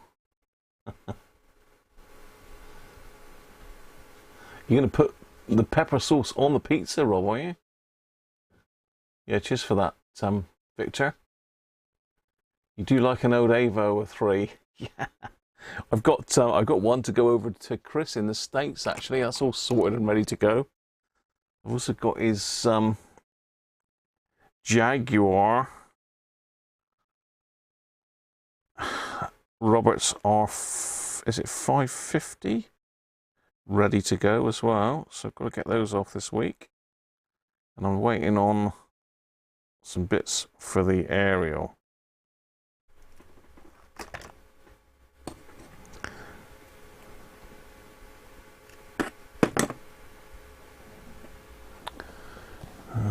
Snips.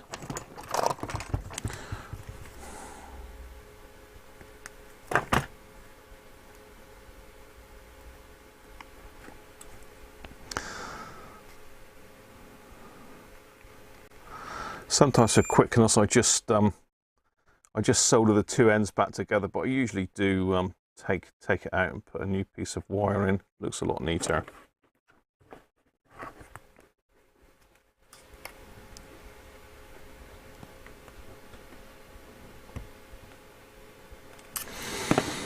go, let's just solder that one across.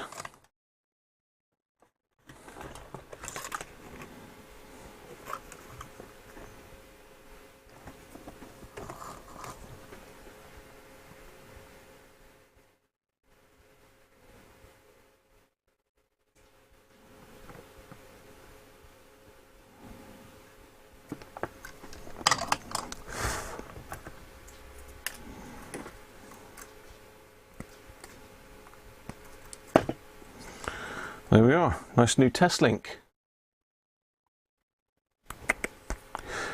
Nice.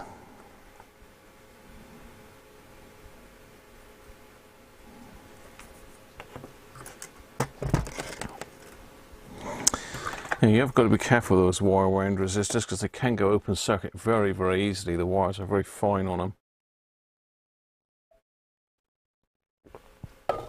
I thought that one had gone open circuit, but it wasn't. It was just the fact my lead jumped off of it.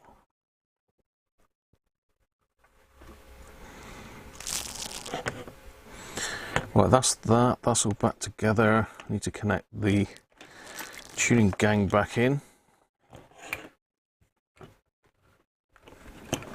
Gently. Don't want it jumping out again.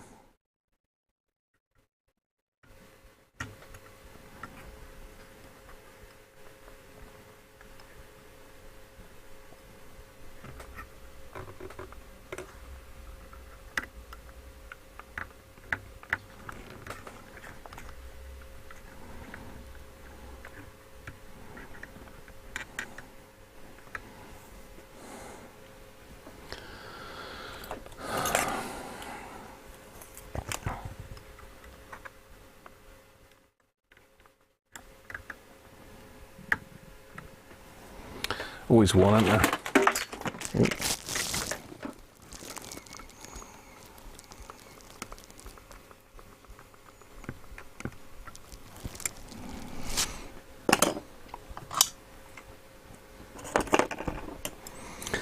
I'm just reconnecting these wires off of the tuning cap. So it's got a little tiny bit of solder in it, so I'm going to have to heat it a little bit and then poke in.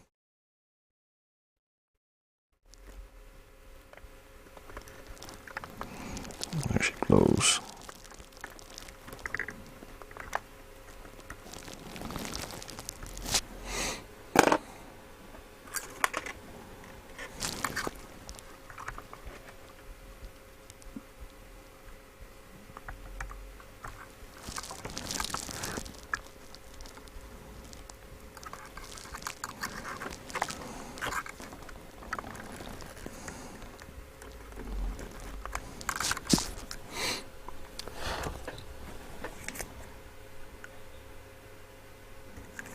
Connect the ground wire back.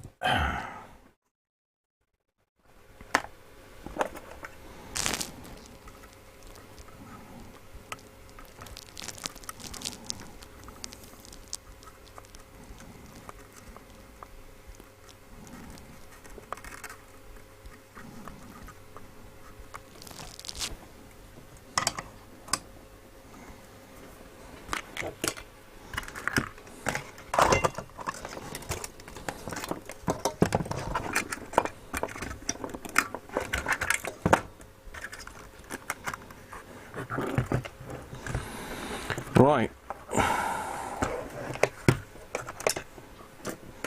let's hook her back up.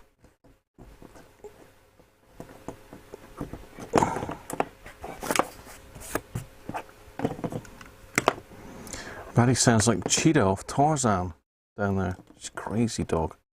Crazy. Maze. Right. So hopefully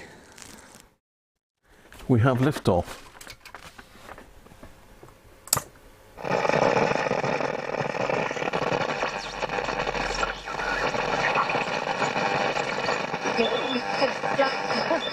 It was called out.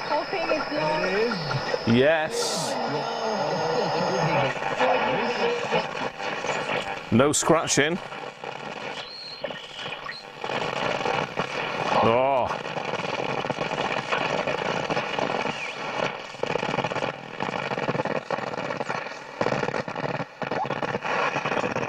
Looks like a long way.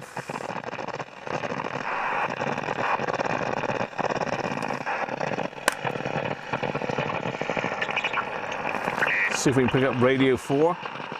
One of the last times it's going next year. US foreign policy debate. In 2008, he was ready to run again to seek his party's nomination for the presidency, only to be eclipsed by a young senator from Illinois called Barack Obama. Obama won, and at that point, Meatloaf, nice. His presidential years were over. Obama eventually asked Biden to be his running. Can you hear all these power supplies making this racket in here? Didn't want to be anybody's number two. His wife, Jill, telling him to grow up. You see his little trick. So let me introduce to you the next Vice President of the United States of America, Joe Biden. Jim Messina was Obama's campaign manager and deputy White House chief of staff after he became...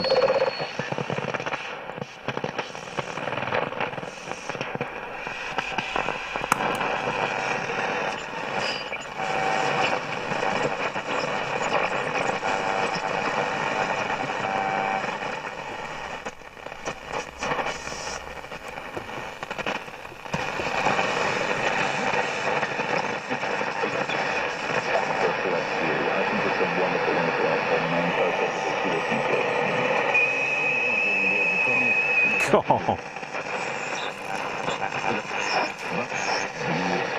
That's three gets the two. By 2 sets to 1. There's a thriller at the tennis, there is a thriller at the cricket. We can join Henry Ran on Sports for the...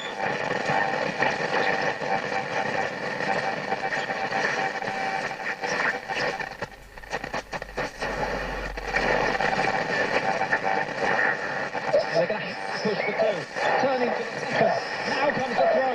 It's a good throw. I think she might be run out. I think she might be run out. No, she's home. Forgive me. They'll check it. But I think the reaction from the We've got lots of noise in the air. Yeah, I think he's home as well, but we are going to go upstairs. We are going to check it. 7 needed from 2 balls. This Ashes series has it all. Give her Brunchy's back. She's safe. That's some of the switch modes pulled out. To keep this Ashes series alive.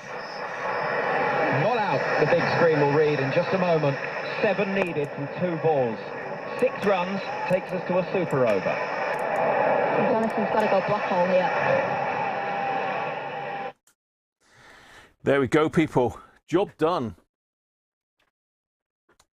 So we've got to the bottom of the TV issue. We've sorted out the correct... Hang on, what's that above my head? Is that this? It's stuff here, isn't it? Yeah, we've got to the bottom of the TV issue. Not quite. Yeah, that's better. Got to the bottom of the TV issue, and thanks to you guys for helping me with that. And we've got Roy's radio sorted, so I put that back together, and that can get shipped back off to him next week. I'm sure he'd be pleased with that. Whew, someone walked over my grave then. Thanks, Chris. Cheers, Mick.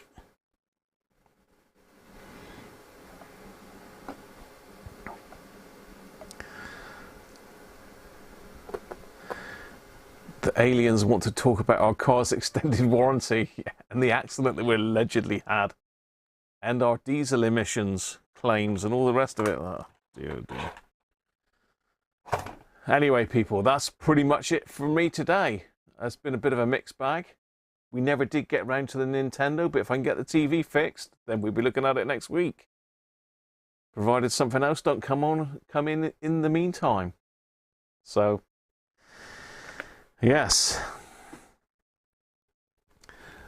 Microscope has got to be sorted for this week coming. I've got to find somewhere else to mount it properly. A decent place to mount it, and it will be the business once I've got it sussed out. I think I maybe need to change a Barlow lens for a different one. It's a little bit far away from the bench. Anyway, cheers everybody. Thanks very much for the super chats, the tips, and all your support and help today. And I'll catch you next week, if not before. So, bye for now.